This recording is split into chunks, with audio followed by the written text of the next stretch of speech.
ഓം ശ്രീമാത്രേ നമഃ. ഓം ശ്രീ ഗുരുഭ്യോ നമഃ. 9 അധ്യായങ്ങൾ പൂർത്തീകരിച്ച ഈ വേളയിൽ 8 അധ്യായം കഴിഞ്ഞ് 9ാമത്തെ അധ്യായം നമ്മൾ തുടങ്ങി. അതിന്റെ ആദ്യത്തെ പഞ്ചബ്രഹ്മ സ്വരൂപം നമ്മൾ അത് എന്താണെന്ന് ഓടിച്ചു കണ്ടു, അതിന്റെ തത്വാർത്ഥങ്ങൾ കണ്ടു. ഇനി നമ്മൾ നാമാർത്ഥത്തിലേക്ക് പ്രവേശിക്കുകയാണ്. 249ാമത്തെ നാമം മുതലാണ് 9ാം അധ്യായം തുടങ്ങുന്നത്. 91 നാമങ്ങൾ. പഞ്ചപ്രേതാസനാസീന, പഞ്ചബ്രഹ്മ സ്വരൂപിണി, ചിന്മയി, പരമാനന്ദ, വിജ്ഞാനഘന രൂപിണി തുടങ്ങുന്ന നാമങ്ങൾ. വളരെ ദേവിയുടെ പഞ്ചകൃത്യങ്ങളാണ് പറയുന്നത്. വളരെ വിശദമായിട്ട് ഞാൻ കഴിഞ്ഞ അധ്യായത്തിൽ ഇതിന്റെ തുടക്കത്തിൽ പറഞ്ഞു കഴിഞ്ഞു. കാരണം നമ്മൾ മൊത്തത്തിൽ ഓരോ അധ്യായത്തെക്കുറിച്ചും ഒന്ന് അറിഞ്ഞതിന് ശേഷമാണ് മുമ്പിലോട്ട് പോകുന്നത്. വളരെ വളരെ പ്രധാനപ്പെട്ട ഒരു അധ്യായമാണ് ഈ പ്രപഞ്ചം. പഞ്ചീകൃതമായിരിക്കുന്ന പ്രപഞ്ചത്തിന്റെ നാമരൂപങ്ങൾക്കപ്പുറത്തുള്ള ടൈം ആൻഡ് സ്പേസിന് അപ്പുറത്തിരിക്കുന്ന മഹാശക്തിയായിരിക്കുന്ന ദേവിയെ കുറിച്ചാണ് പഞ്ചബ്രഹ്മങ്ങൾ നമ്മൾ പറഞ്ഞു തരുന്നത്. ഇനി നമുക്കതിലെ ഓരോ നാമങ്ങളും എന്താണെന്ന് നോക്കി പോകാം. ആദ്യത്തെ നാമം 249 പഞ്ചപ്രേതാസനാസീന. പഞ്ച പ്ലസ് പ്രേത പ്ലസ് ആസന പ്ലസ് ആസീന. പഞ്ചഭൂതങ്ങളെ ഇരിപ്പിടമാക്കിയവൾ. എന്താണ് പഞ്ചഭൂതങ്ങള്? പൃഥ്വി, കര, ജലം, അഗ്നി, വായു, ആകാശം, സ്പേസ്. ഇതാണ് പഞ്ചഭൂതങ്ങൾ എന്ന് പറയുന്നത്. പ്രേതം എന്ന് പറഞ്ഞാൽ ജീവനില്ലാത്തത്, ജഡമായത്. പഞ്ചഭൂതങ്ങൾ ജീവനില്ലാത്തവയാണെന്ന് നമുക്കറിയാം. ആസനം പ്ലസ് ആസനം എന്ന് പറഞ്ഞാൽ ഇരിപ്പിടം. ആസീന എന്ന് പറഞ്ഞാൽ ഇരിക്കുന്നവൾ. അപ്പോ പഞ്ചപ്രേതങ്ങളുടെ പുറത്ത് ഇരിക്കുന്നവൾ. ഇപ്പൊ പഞ്ചപ്രേതങ്ങളാൽ കൽപ്പിതമായ ആസനത്തിൽ ആസീനയായവൾ, ഇരിക്കുന്നവൾ. ഈ നാമത്തിന്റെ ആശയമാണ് പഞ്ചബ്രഹ്മാസന സ്ഥിത. ഈ 58ാമത്തെ നാമത്തിന്റെ വ്യാഖ്യാനത്തിൽ നമുക്കത് കുറച്ച് പറഞ്ഞിട്ടുണ്ട്.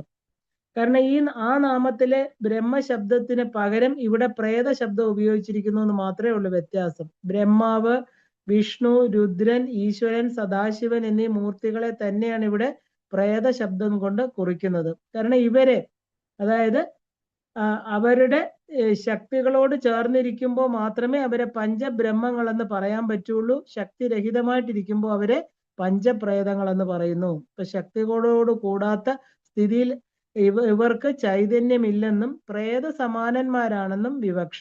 ഈ ആശയം സൗന്ദര്യലഹരി തന്നെ 1ാമത്തെ ശ്ലോകത്തിൽ ശങ്കര ഭഗവത്പാദർ ശിവനെ മാത്രം ഉദ്ദേശിച്ചാണെങ്കിലും അതിൽ വ്യക്തമായിട്ട് പറഞ്ഞിട്ടുണ്ട്. എന്താണ്?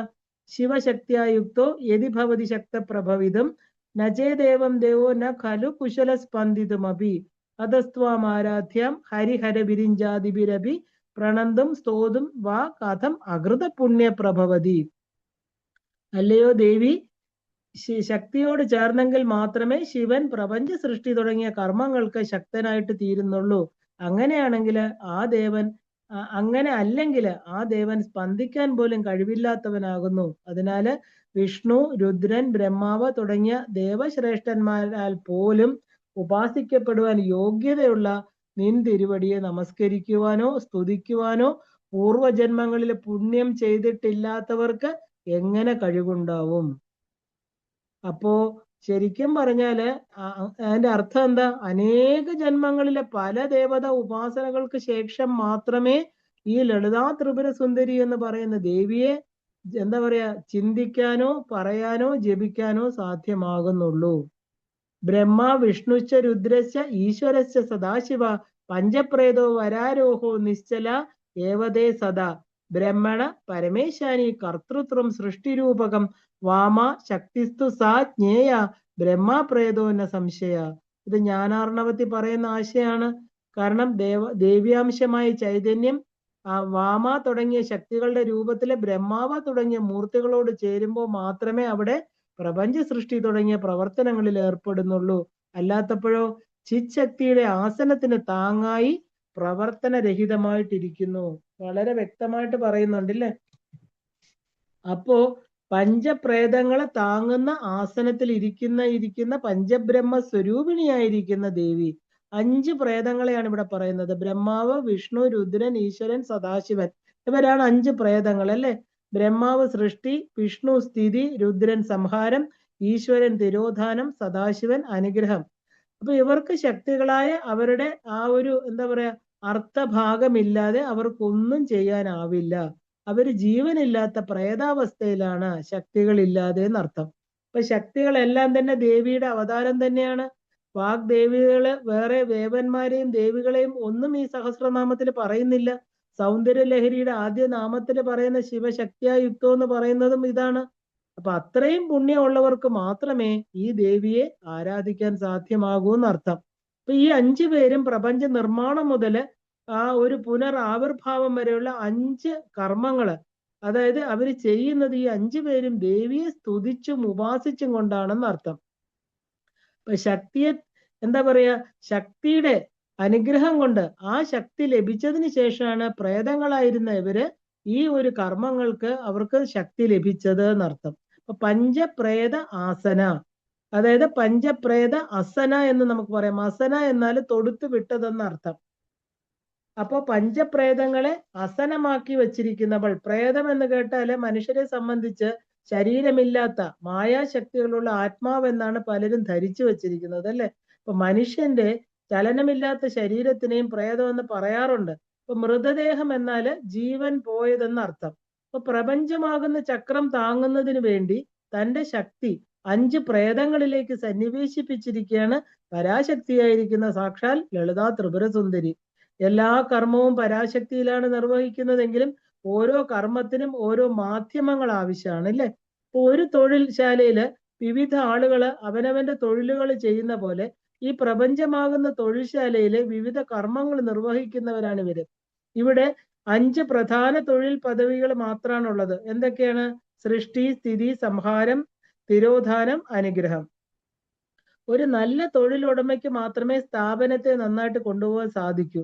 ഇപ്പൊ അനേക കോടി ബ്രഹ്മാണ്ടങ്ങളുണ്ട്. അവയ്ക്കെല്ലാം ഓരോ ബ്രഹ്മ, വിഷ്ണു, രുദ്ര, ഈശ്വര, സദാശിവന്മാരും ഉണ്ട്. ഇവർക്ക് തുണയായിട്ടുള്ള ശക്തികൾ ഉള്ളത് കൊണ്ടാണ് തങ്ങളുടെ കർമ്മങ്ങള് അഗ്രഗണ്യരായിട്ട് ഇവർക്ക് ചെയ്യാൻ സാധിക്കുന്നത്. ഇപ്പൊ സരസ്വതി, ലക്ഷ്മി, പാർവതി, ആ സർവേശ്വരി, മനോന്മണി, പരാശക്തികളുടെ ശക്തി ചൈതന്യങ്ങൾ ഇല്ലാതിരുന്നെങ്കിൽ ഈ 5 പേരും വെറും പഞ്ചപ്രേതങ്ങൾ മാത്രമാണ്. പ്രേതം എന്നാല് പ്രഹർഷേണ ഇതം പ്രേതം എന്നാണ് നിർവചനം. ഇപ്പൊ യോഗ്യത കൊണ്ട് വന്നു ചേരുന്നത് പ്രേതം. ഇപ്പൊ നമ്മുടെ ശരീരവും ആത്മാവും അങ്ങനെ തന്നെയാണ് വന്നു ചേരുന്നത്. സർവവ്യാപിയായ പ്രപഞ്ചാത്മാവില് ആണ് ദേവി കുടികൊള്ളുന്നത്, അല്ലെ? ഇപ്പൊ പഞ്ചഭൂതത്തില് പ്രതിഷ്ഠിതമാണ് ദേവി. ഇപ്പൊ പ്രപഞ്ചവും ശരീരവും പഞ്ചീകൃതമായതാണ്. ഇപ്പൊ പഞ്ചേന്ദ്രിയങ്ങളുടെ വാസസ്ഥാനങ്ങളാണ് പഞ്ചഭൂതങ്ങള്. ഭൂമി ഗന്ധത്തെയും ജലം രസത്തെയും അഗ്നി ദൃഷ്ടിയെയും വായു സ്പർശത്തെയും ഭരിക്കണം. ഇവയ്ക്കെല്ലാം ഉത്കൃഷ്ടത കൊടുക്കണം, അഥവാ ബന്ധിപ്പിക്കുന്ന ശക്തിയാണ് ദേവി. അപ്പൊ ഭൂതങ്ങളെയും പ്രേതങ്ങളെയും തമ്മിൽ ബന്ധിപ്പിക്കുമ്പോൾ ആകാശമാണ് സദാശിവനായിരിക്കുന്ന ജ്യോതിസ്. അത് ഭ്രൂമധ്യത്തിന് മുകളിലാണ്. അവിടെ നിന്ന് താഴോട്ട് ഇരിക്കുന്ന വായു ആണ് പ്രാണൻ എന്ന് പറയുന്ന ഈശ്വരൻ. പിന്നെ അഗ്നിയെ രുദ്രൻ പ്രതിനിധീകരിക്കുന്നു. മനസ്സാകുന്ന ജലം വിഷ്ണുവും അവസാനം പൃഥ്വിവംശമായിരിക്കുന്ന ബ്രഹ്മാവ് അഹങ്കാരത്തെ പ്രതിനിധീകരിക്കുന്നു. ഓരോ മനുഷ്യനും തൊഴിലുടമയാണ്, അല്ലെ? അവന്റെ ജ്ഞാനേന്ദ്രിയങ്ങൾ വഴിയും കർമ്മേന്ദ്രിയങ്ങൾ ആണ് തൊഴിലാളികൾ. അപ്പൊ അയാളുടെ ശരീരമാണ് തൊഴിൽ സ്ഥാപനം. ഇതിനെ നന്നായിട്ട് പ്രവർത്തിപ്പിച്ച് പ്രപഞ്ച നന്മയ്ക്കായി പ്രയോജനപ്പെടുത്തുന്നവരാണ് ആ പത്മരാഗ സമപ്രഭർ. ഇനി പഞ്ചപ്രേതങ്ങളെ നോക്കിയാല് മനുഷ്യന്റെ അഹംബോധം ബ്രഹ്മാവും, മനസ്സ് വിഷ്ണുവും, ബുദ്ധി രുദ്രനും, ശ്വാസം ഈശ്വരനും, ചിത്തം സദാശിവനുമാണെന്ന് കാണാം. ഇങ്ങനെ എല്ലാം നമ്മുടെ ശരീരവുമായിട്ട് ബന്ധപ്പെട്ടിരിക്കുന്നു എന്നർത്ഥം. എല്ലാം ഒന്നാണെങ്കിലും തൊഴിലുകൾക്കനുസരിച്ചുള്ള ഓരോന്നും പ്രവർത്തിക്കുന്നു. അപ്പൊ ഇവയെ നിയന്ത്രിച്ചുകൊണ്ട് ശരീരത്തിലെ പ്രാണൻ എന്ന ജീവാത്മാവാണ് പഞ്ചപ്രേതാസനസ്ഥയായിരിക്കുന്ന, പഞ്ചപ്രേതത്തിലെ ആസനസ്ഥയായിരിക്കുന്ന സാക്ഷാൽ പരാശക്തിയായിരിക്കുന്ന ദേവി. ഇപ്പൊ പഞ്ചപ്രേതാസനാസീന. അടുത്ത നാമം പഞ്ചബ്രഹ്മസ്വരൂപിണി. അപ്പൊ പഞ്ചബ്രഹ്മസ്വരൂപിണി, അപ്പൊ പരബ്രഹ്മം എന്ന സ്വരൂപമുള്ളവൾ. അപ്പോ 249 നാമത്തിൽ തന്നെ വിവരിച്ച പോലെ അതേ കാര്യങ്ങൾ തന്നെയാണ് ഇവിടെയും പറയുന്നത്. സ്വശക്തികളുമായിട്ട് ചേർന്ന്, അതായത് ബ്രഹ്മാവ്, വിഷ്ണു, രുദ്രൻ, ഈശ്വരൻ, സദാശിവൻ എന്നിവരെ ചേർത്ത് പഞ്ചബ്രഹ്മം എന്ന് പറയുന്ന പ്രയോഗം, അത് പഞ്ചബ്രഹ്മ സ്വരൂപമായിട്ടിരിക്കുന്നവൾ. ഇവര് ദേവിയിൽ നിന്നും അഭിന്നരല്ല, ദേവിയുടെ തന്നെ രൂപങ്ങളാണ്.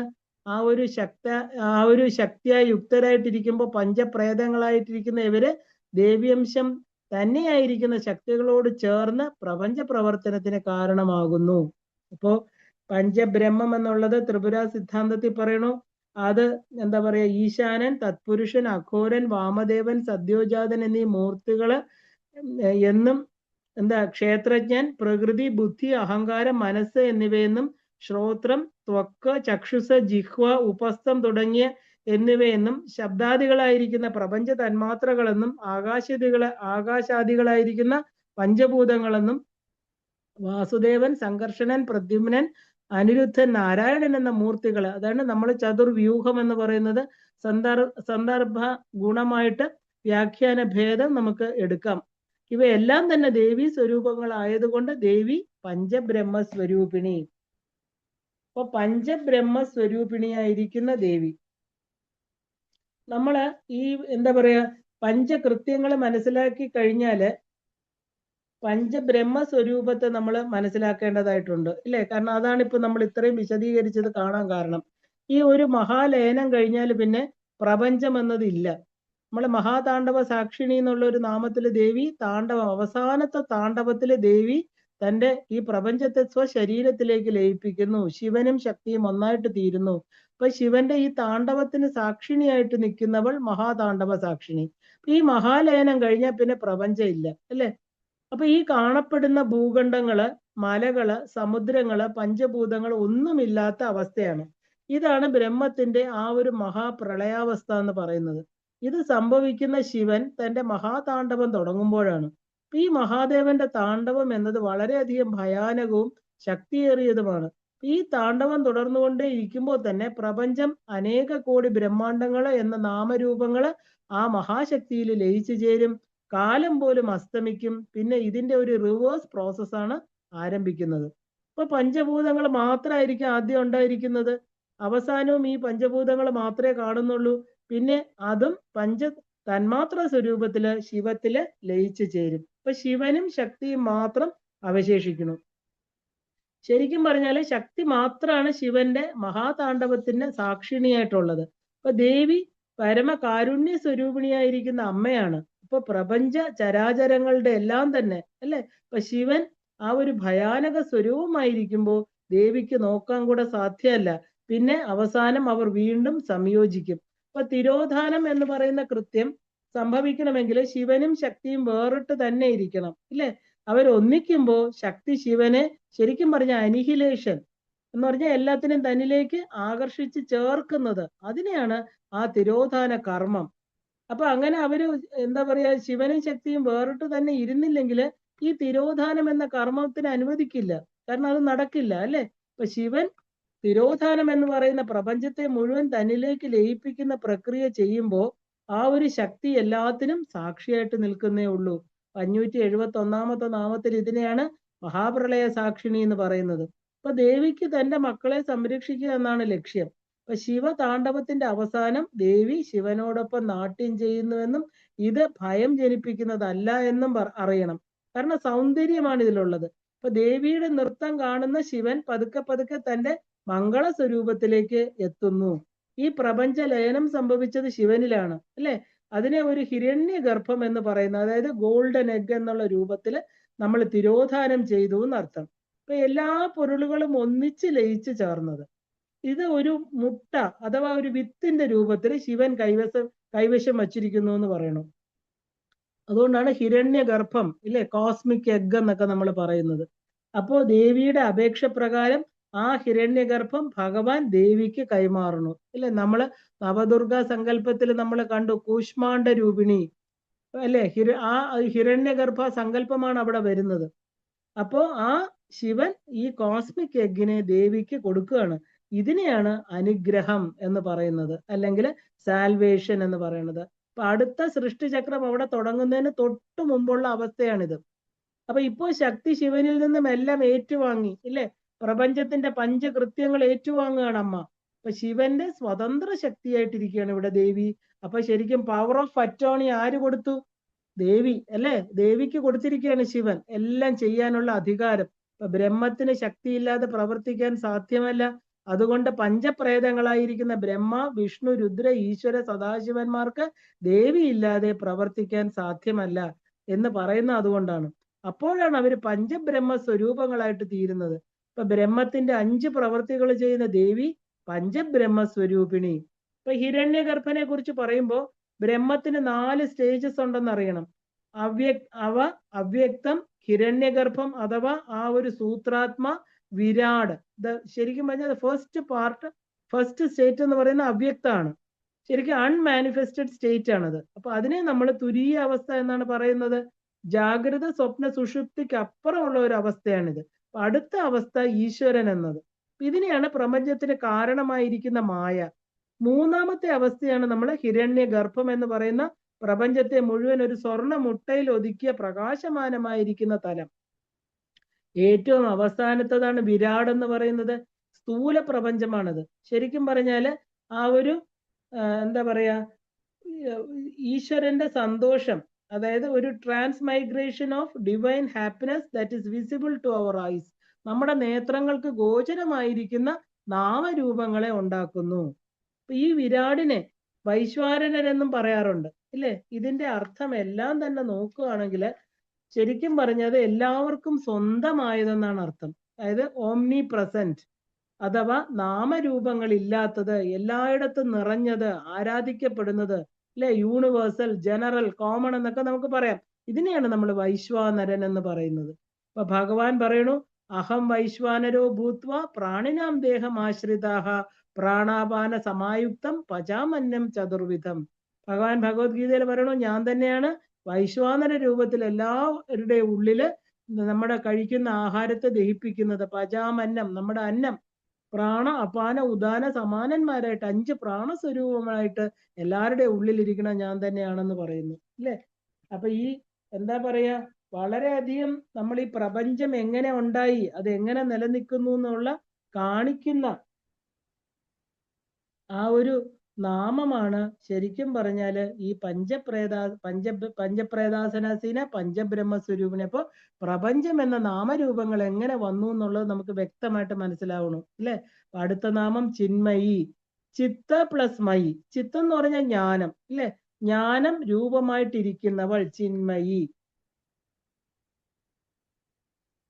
അപ്പോ ആ ചൈതന്യ രൂപമായിരിക്കുന്ന ബോധത്തിനെയാണ് ചിത്ത് എന്ന് പറയുന്നത്. ചിത്ത് തന്നെ സ്വരൂപമായിട്ടിരിക്കുന്നവൾ ചിന്മയി, അല്ലേ? അപ്പോ ആ ഒരു ചിന്മയി എന്നുള്ള നാമം കൂടെ നമ്മൾ അറിയണം. കാരണം ദേവിയെ നമ്മൾ എപ്പോഴും ചിന്മയി എന്ന് പറയാറുണ്ട്. കാരണം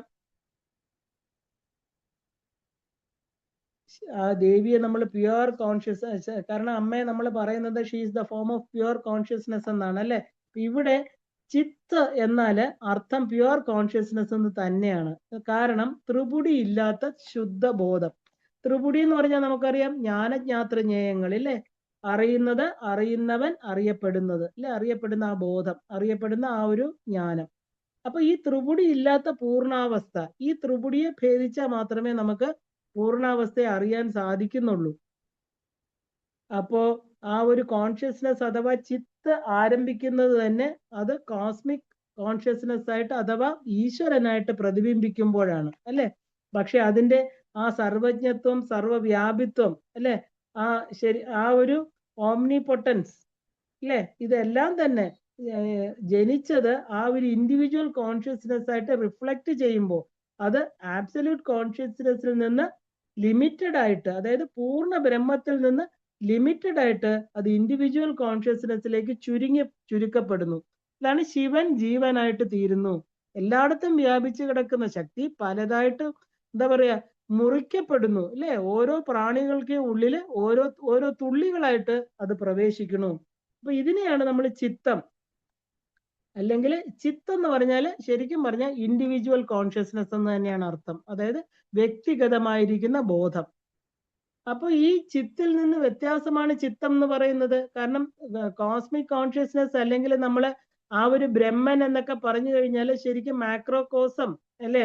ആ ഒരു infinite macro cosmic manifestation of പ്രകൃതി, അതായത് പ്രപഞ്ചം. അത് അവിടെ നിന്നാണ് നമുക്ക് ഇൻഡിവിജ്വൽ കോൺഷ്യസ്നെസ് എന്ന് പറയുന്നത്. എങ്ങനെയാണ്? ആ ഒരു മാക്രോവിൽ നിന്ന് മൈക്രോ കോസ്മിക് മാനിഫെസ്റ്റേഷൻ, അതായത് നമ്മുടെ ഇൻഡിവിജ്വൽ സ്വരൂപത്തിലേക്ക് ആ ഒരു ഏകമായിരിക്കുന്ന ഓരോരുത്തരിലും അത് പ്രവേശിക്കുന്നു. അപ്പൊ ചിത്തവും ഒരുമിച്ചാണ് ശരിക്കും പറഞ്ഞാല് അത് ഈ ഒരു എവല്യൂഷണറി ഫോഴ്സസ് ആണ് നമുക്ക് ഈ ഊർജം കൊടുക്കുന്നതെന്ന് അർത്ഥം. ചിത്തും ചിത്തവും. അപ്പൊ ശരിക്കും പറഞ്ഞാൽ ഇത് ഒരു പല തലത്തിലുള്ള ആ ഒരു കോൺഷ്യസ് തലമാണ്. ഇപ്പൊ ജാഗ്രത എന്നുള്ളത് ഗ്രോസ് ലെവലാണ്, ഏറ്റവും ഉയർന്നത് തുരീയം, തുര്യാതീതമാണ്. അങ്ങനെ ചിത്തിൽ നിറഞ്ഞിരിക്കുന്ന ശക്തിയാണ് നമ്മൾ ചിന്മയി. അപ്പൊ ഇതെല്ലാത്തിലും നിറഞ്ഞിരിക്കുന്നത് അമ്മ തന്നെയാണ്, ഇല്ലേ? അമ്മയുടെ ശക്തിയാണ്. പക്ഷെ നമ്മൾ അതിന് കുറച്ച് വ്യത്യാസങ്ങൾ ഉണ്ടെന്ന് മാത്രം. അപ്പൊ സംശുദ്ധമായിട്ട് ചിന്തകൾ ഉൾക്കൊള്ളുന്നവൾ, ചിത്തിൽ വസിക്കുന്നവൾ, ഇതൊക്കെയാണ് ചിന്മയി. വളരെ ഏറ്റവും ഉയർന്ന ഒരു നാമമാണ് ദേവിയുടേത്, ചിന്മയി എന്നുള്ളത്. അപ്പൊ ചിത്തിൽ നിറയേണ്ടത് എന്ന് പറഞ്ഞാൽ എന്താ? പരമമായിരിക്കുന്ന ഈ ജ്ഞാനമാണെന്നർത്ഥം. അപ്പൊ പരമമായിരിക്കുന്ന ബോധസ്വരൂപം, അറിയുന്നവനും അറിയപ്പെടുന്നവനും അറിവും ഒന്നാകുന്നതാണ് ബോധം എന്ന് പറയുന്നത്. അപ്പൊ സർവ്വവ്യാപിയായിരിക്കുന്ന ബ്രഹ്മത്തെ തിരിച്ചറിയുമ്പോഴാണ് ആത്മതത്വത്തെ നമ്മൾ തിരിച്ചറിയുന്നത്. വിശാലമായി ഈ പ്രപഞ്ചമാണ് ചിത്തിൽ നിറഞ്ഞിരിക്കുന്നത്. ഏത് പ്രവൃത്തിയും കാര്യകാരണവുമായിട്ട് ബന്ധപ്പെടുത്തി ബോധത്തോടെയാണ് നടക്കുന്നത്. ഇനി പഞ്ചബ്രഹ്മങ്ങൾ സൃഷ്ടിയിലേക്ക് പോകുമ്പോൾ ആദ്യം ആകാശമാണ് ഉണ്ടാകുന്നത്, അല്ലെ? പഞ്ചഭൂതങ്ങളിൽ ആകാശത്തിൽ നിന്നാണ് മറ്റെല്ലാം ഉണ്ടാകുന്നത്. അപ്പൊ ആകാശം എന്നാൽ അന്തരീക്ഷം എന്ന അർത്ഥം എടുക്കാം. അതുകൊണ്ട് തന്നെ നമ്മൾ സദാശിവനെ പഞ്ചമുഖനായിട്ട് സങ്കല്പിക്കണം അവിടെ. അപ്പൊ ആകാശത്തിന്റെ പ്രകൃതിയാണ് ശബ്ദം എന്ന് പറയുന്നത്. രണ്ടാമതായിട്ട് വായു, അതിന് 2 പ്രകൃതികൾ, ശബ്ദവും സ്പർശവും. മൂന്നാമത്തത് അഗ്നി, അതിന് 3 പ്രകൃതികള്, ശബ്ദം, സ്പർശം, രൂപം. നാലാമത്തത് ജലമാണ്, അതിന് 4 പ്രകൃതികള്, ശബ്ദം, സ്പർശം, രൂപം, രസം. അഞ്ചാമത്തതായിട്ട് 5 മൂലകങ്ങൾ ചേർന്ന് നമ്മൾ അധിവസിക്കുന്ന ഈ ഭൂമി. അങ്ങനെ ശബ്ദ, സ്പർശ, രൂപ, രസ, ഗന്ധങ്ങൾ ചേർന്ന പ്രകൃതിയിൽ എല്ലാം പഞ്ചീകൃതമായത് ഇവയാണ്. ഇതെല്ലാം ഒന്നിൽ സമന്വയിക്കുമ്പോൾ ചിത്തം ഉടരുന്ന ജീവനായിട്ട് തീരുന്നത്. അപ്പൊ നമ്മുടെ ഇന്ദ്രിയങ്ങള് 3 ഗുണങ്ങളിൽ നിന്നാണ് വന്നു ചേർന്നിരിക്കുന്നത്. രജോ ഗുണത്താൽ കർമ്മേന്ദ്രിയങ്ങളും, സത്വഗുണത്താൽ ജ്ഞാനേന്ദ്രിയങ്ങളും, തമോ ഗുണത്തിൽ നിന്ന് ഞാൻ നീ എന്നുള്ള ആ ഒരു ഭാവദ്വന്ദ്വങ്ങളും ഉടലെടുത്തിരിക്കുകയാണ്. അപ്പൊ സത്വഗുണത്തില് ഏകീകൃത ഭാവത്തിൽ നിന്നാണ്, അഥവാ ജ്ഞാനേന്ദ്രിയങ്ങളിൽ നിന്നാണ് അന്ധകരണങ്ങൾ ഉടലെടുത്തിരിക്കുന്നത്. ഇതിൽ നിന്ന് മനസ്സ്, ബുദ്ധി, അഹങ്കാരം ഇത് ഉണ്ടാകണം. ഇപ്പൊ സങ്കല്പ വികല്പങ്ങള്, സംശയങ്ങളൊക്കെ രൂപപ്പെടുന്നതിനെയാണ് നമ്മൾ മനസ്സെന്ന് പറയുന്നത്. അപ്പൊ ഇതിനൊക്കെ ഒരു പരിഹാരം തേടുമ്പോൾ അത് ബുദ്ധിയായിട്ട് മാറി. അപ്പൊ സംശയങ്ങൾ മാറി ഉറച്ച ബുദ്ധിയാണ് നമ്മൾ ചിത്തം എന്ന് പറയുന്നത്. ചിത്തം ഞാൻ എന്ന ഭാവം കൈക്കൊള്ളുമ്പോൾ അത് അഹങ്കാരമായിട്ട് തീരുന്നു. ഇതൊക്കെ തന്നെ മനുഷ്യ മനസ്സിന്റെ 4 തലങ്ങളാണ്. ഇത് അകത്തേക്ക് തിരിക്കുമ്പോൾ അഹംബോധവും, പുറത്തേക്ക് തിരിക്കുമ്പോൾ അഹങ്കാരവുമായിട്ട് തീരുന്നെന്ന് മാത്രം. അപ്പൊ തന്നെ കുറിച്ചുള്ള ബോധം പോലെ തന്നെ പ്രപഞ്ചത്തെ കുറിച്ച് ഉണ്ടായാല് അയാള് ചിന്മയനായി എന്ന് പറയാം, ഇല്ലേ? ഇപ്പൊ ബോധത്തിനും 5 തലങ്ങളുണ്ട്. അതിന്റെ ഒരു പ്രാഥമിക ഘട്ടം എന്നത് പ്രവർത്തികളാണ്. ആദ്യത്തേത് ജാഗ്രതാവസ്ഥയില്, അവസാനത്തേത് തുര്യത്തിൽ നിന്ന് തുര്യാതീത അവസ്ഥയില്. അപ്പോ തന്നെ അപരനിലും ദർശിക്കുമ്പോൾ എല്ലാ പ്രവൃത്തികളും ആത്മാർത്ഥതയുള്ളതായിട്ട് തീരും, അല്ലെ? ഇപ്പൊ സദാ ചൈതന്യവത്തായിരിക്കുന്ന വ്യക്തികൾ ഇങ്ങനെയാണ് കർമ്മം ചെയ്യുന്നത്. ഇപ്പൊ കാമേശ്വരി ദേവി തന്റെ ആ ഒരു കാമേശ്വരി ദേവി ഇപ്പൊ വാഗ്ദേവതയായിരിക്കുന്ന മോദിനിയെ കൊണ്ടാണ് ഈ കാര്യങ്ങൾ പറയിക്കുന്നത്. അപ്പൊ മോദിനി ദേവി മഹാത്രിപുര സുന്ദരിയെ ദർശിക്കുന്നത് വിന്ധ്യാചലത്തിൽ വെച്ചാണ്. വിന്ധ്യന്റെ ക്ഷണമനുസരിച്ച് വന്നതാണ് ദേവി. അവിടെ മന്ദഹാസം പൊഴിച്ചു നിൽക്കുന്ന ദേവിയെ കണ്ട മോദിനിയിൽ നിന്ന് വന്ന ആദ്യത്തെ നാമമാണ് ചിന്മയി എന്ന് പറയുന്നത്. അപ്പൊ എന്ത് ചെയ്യുന്നതിലും മനസ്സർപ്പിച്ച് ചെയ്യുന്നവൾ. ഇനി 125 നാമങ്ങള് മോദിനി ദേവിയാണ് രചിക്കുന്നത്. വാഗ്ദേവതകളിൽ ഒരാളാണ് മോദിനി. ദേവി തന്റെ ബോധമണ്ഡലത്തില് ജീവിച്ച് ആ ഒരു സമർത്ഥമായിട്ട് അറിവുണ്ടായി ആത്മാവിൽ നിന്ന് രൂപപ്പെട്ട പ്രവർത്തികൾ ചെയ്യുന്നവൾ ചിന്മയി. അപ്പൊ ആ ഒരു ചിന്മയോ ചിന്മയനോ എന്നൊക്കെ നമുക്ക് പറയാം. അപ്പൊ ചിത്തിനെ ചിന്തനം ചെയ്യുന്നവൾ ചിന്മയി. അപ്പൊ ഈ ചിന്മയി എന്താണ്, എപ്പോഴും എന്തായിട്ടാണ് ചിന്മയി ഇരിക്കുന്നതെന്ന് നമുക്ക് നോക്കാം. പരമാനന്ദ. ആ ചിന്മയി ആയിരിക്കുന്ന ദേവി എപ്പോഴും പരമം പ്ലസ് ആനന്ദ, അല്ലെ? പരമമായ മോക്ഷാവസ്ഥയില്, പരമമായിട്ടുള്ള അവസ്ഥ എന്താണ്? മോക്ഷം, അല്ലെ? ആനന്ദ രൂപമാർന്നവൾ പരമാനന്ദ. അപ്പോ പരമമായിരിക്കുന്ന, അതായത് സർവശ്രേഷ്ഠമായിരിക്കുന്ന ആനന്ദം സ്വരൂപമായിട്ടുള്ളവൾ, ആനന്ദ സ്വരൂപിണി. ആനന്ദത്തെ നമ്മൾ 8 വകയായിട്ട് പണ്ഡിതന്മാര് തിരിച്ചിട്ടുണ്ട്. വിഷയാനന്ദം, ബ്രഹ്മാനന്ദം, വാസനാനന്ദം, ആത്മാനന്ദം, മുഖ്യാനന്ദം, നിജാനന്ദം, അദ്വൈതാനന്ദം, ജ്ഞാനാനന്ദം, ഇങ്ങനെ 8 തരത്തില്.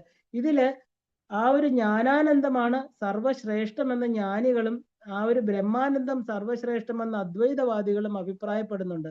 അപ്പൊ പരമാനന്ദം എന്ന പദത്തിന് പരമാത്മാവ്, അതായത് ബ്രഹ്മം എന്നും അർത്ഥം പറയാം. അപ്പൊ പരബ്രഹ്മ സ്വരൂപിണി അല്ല, അങ്ങനെയാണ് നമുക്ക് ഈ നാമത്തിന് അർത്ഥമെടുക്കാൻ പറ്റുന്നത്. അപ്പൊ പരമമായിട്ടുള്ള ആനന്ദത്തിന്റെ ഉറവിടമായിട്ടിരിക്കുന്നവൾ, അല്ലെങ്കിൽ ഇരിപ്പിടമായിട്ടിരിക്കുന്നവൾ പരമാനന്ദ.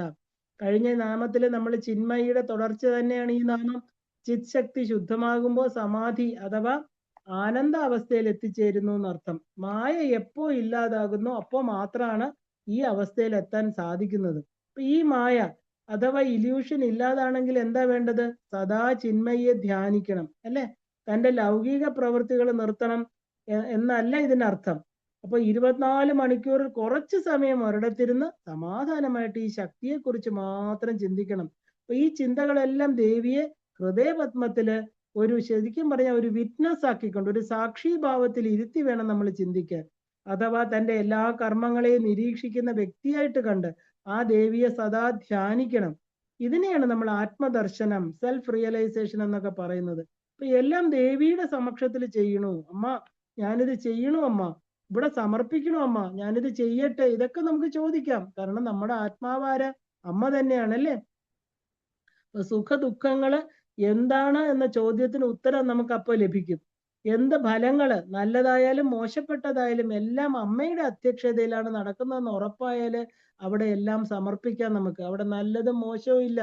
കർമ്മഫലങ്ങൾ അല്ലേ, ചെയ്തു കൂട്ടിയ കർമ്മഫലങ്ങൾ നമ്മളെ പിന്തുടർന്നുകൊണ്ടേയിരിക്കും. അത് അമ്മയുടെ മുമ്പിൽ നമുക്ക് ഏറ്റുപറഞ്ഞ് ക്ഷമ പറഞ്ഞ് അവിടെ സമർപ്പിക്കാം. അതിൽ നിന്ന് നമുക്ക് മുക്തമായെങ്കിൽ മാത്രമേ ഈ പറഞ്ഞിരിക്കുന്ന നമ്മൾ കൊണ്ടുവന്നിരിക്കുന്ന വാസനാമയ ശരീരത്തെ ഇല്ലാതാക്കി പുനർജന്മത്തിൽ നിന്ന് രക്ഷ നേടാൻ സാധിക്കുള്ളൂ. കാരണം എന്താ പറയാ, ഞാൻ ഈ ശരീരം അല്ല, ആ ഒരു അദ്വൈത തത്വം, എന്റെ ശരീരമല്ല ഞാൻ എല്ലാ കർമ്മങ്ങളും ചെയ്യുന്നത് ഇല്ലേ. I am not the doer. ആ ഡൂവർഷിപ്പ് നമ്മൾ മാറ്റണം. കാരണം ഇതിനകത്ത് ഇരിക്കുന്ന ഒരു വ്യക്തി എന്നെ കൊണ്ട് ചെയ്യിപ്പിക്കുന്നു. ആ വ്യക്തി ആരാ? ചിന്മയിയായിരിക്കുന്ന പരമാനന്ദ സ്വരൂപിണിയായിരിക്കുന്ന അമ്മയാണ്. അതുകൊണ്ട് എന്ത് കർമ്മം ചെയ്താലും അതിന്റെ ഫലം എന്നെ ബാധിക്കുന്നില്ല. നമ്മുടെ ശരീരത്തിന് പ്രാരാബ്ധം അനുസരിച്ചുള്ള കഷ്ടങ്ങൾ അനുഭവിക്കേണ്ടി വന്നേക്കാം, പക്ഷെ മനസ്സിനെ അത് ബാധിക്കുന്നില്ല, അല്ലേ? ഇപ്പൊ സുഖവും ദുഃഖവും ഒരേ നിലയിലായി കാണാൻ സാധിക്കുന്ന ഒരു തലത്തില് ഒരു ഉപാസകനെ കൊണ്ട് എത്തിക്കും ഈ ഒരു ബോധം, അല്ലേ? ഈ അനുഭവ തലത്തില് എത്തുമ്പോഴാണ് മായയുടെ പിടിയിൽ നിന്ന് രക്ഷപ്പെടേണ്ടത് നമ്മൾ. ഇവിടെയാണ് ശരിക്കും പറഞ്ഞ ഐ ആം ദാറ്റ് എന്ന് പറയുന്ന തത്വമസി മഹാവാക്യം, തത് ത്വം അസി, ആ ഭാവം നമുക്ക് അനുഭവവേദ്യമാകുന്നത്. ചാന്തോക്യ ഉപനിഷത്ത് പറയുന്നു, ആ അഖണ്ഡ ബോധമായിട്ടിരിക്കണം, ആ ബോധമായി തീരാനായിരിക്കണം നമ്മുടെ ലക്ഷ്യം. ഭഗവത്ഗീതയിലെ ഭഗവാനും ഇത് തന്നെയാണ് പറയുന്നത്. അഭ്യാസേനത് കൗന്ദേയ, അഭ്യാസം കൊണ്ട് ആ ഒരു ഈ എന്താ പറയാ മായയെ അതിക്രമിച്ചുകൊണ്ട് എന്നെ പ്രാപ്തമാക്കാൻ സാധിക്കും. ആ നിശ്ചലതയില് ആത്മാവ് പ്രകാശിക്കും, അത് സന്തോഷിക്കുകയും ചെയ്യും. കാരണം ഈ ആത്മാവിന് സന്തോഷം ഉണ്ടാകുന്ന കാര്യങ്ങളാണ് നമ്മൾ ചെയ്യേണ്ടത്. നമ്മുടെ ശരീരത്തിനെ സന്തോഷിപ്പിക്കാനുള്ള കാര്യങ്ങളാണ് ചെയ്യുന്നത്, അല്ലേ?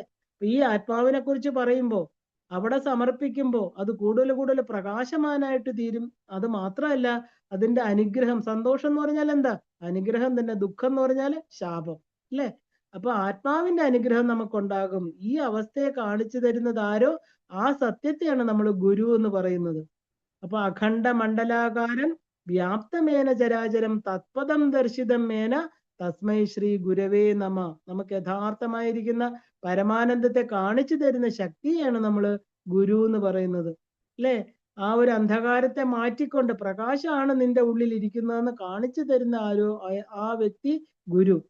അപ്പൊ പരാത്പരതരം ധ്യേയം നിത്യമാനന്ദ കാരണം ഹൃദയാകാശ മധ്യസ്ഥം ശുദ്ധ സ്ഫടിക സന്നിഭം ചൈതന്യം ശാശ്വതം ശാന്തം വ്യോമാതീതം നിരഞ്ജനം ബിന്ദുനാദ കലാതീതം തസ്മൈ ശ്രീ ഗുരവേ നമ. അനേക ജന്മ സംപ്രാപ്ത കർമ്മ ബന്ധ വിദാഹിനെ അജ്ഞാന ജ്ഞാനപ്രദാദേന തസ്മൈ ശ്രീ ഗുരവേ നമ. അപ്പോ നമ്മൾ അജ്ഞാനത്തിൽ നിന്ന് ജ്ഞാനത്തെ പ്രദാനം ചെയ്യുന്ന ആരോ അത് ഗുരു അല്ലെ. ശിഷ്യാണാം മോക്ഷദാനായ ലീലയ ദേഹധാരിണി സദേഹാഭി വിദേഹായ തസ്മൈ ശ്രീ ഗുരവേ നമ. വന്ദേഹം സച്ചിദാനന്ദം ഭേദാതീതം ജഗദ്ഗുരും നിത്യം പൂർണ്ണം നിരാകാരം നിർഗുണം സർവസംസ്ഥിതം.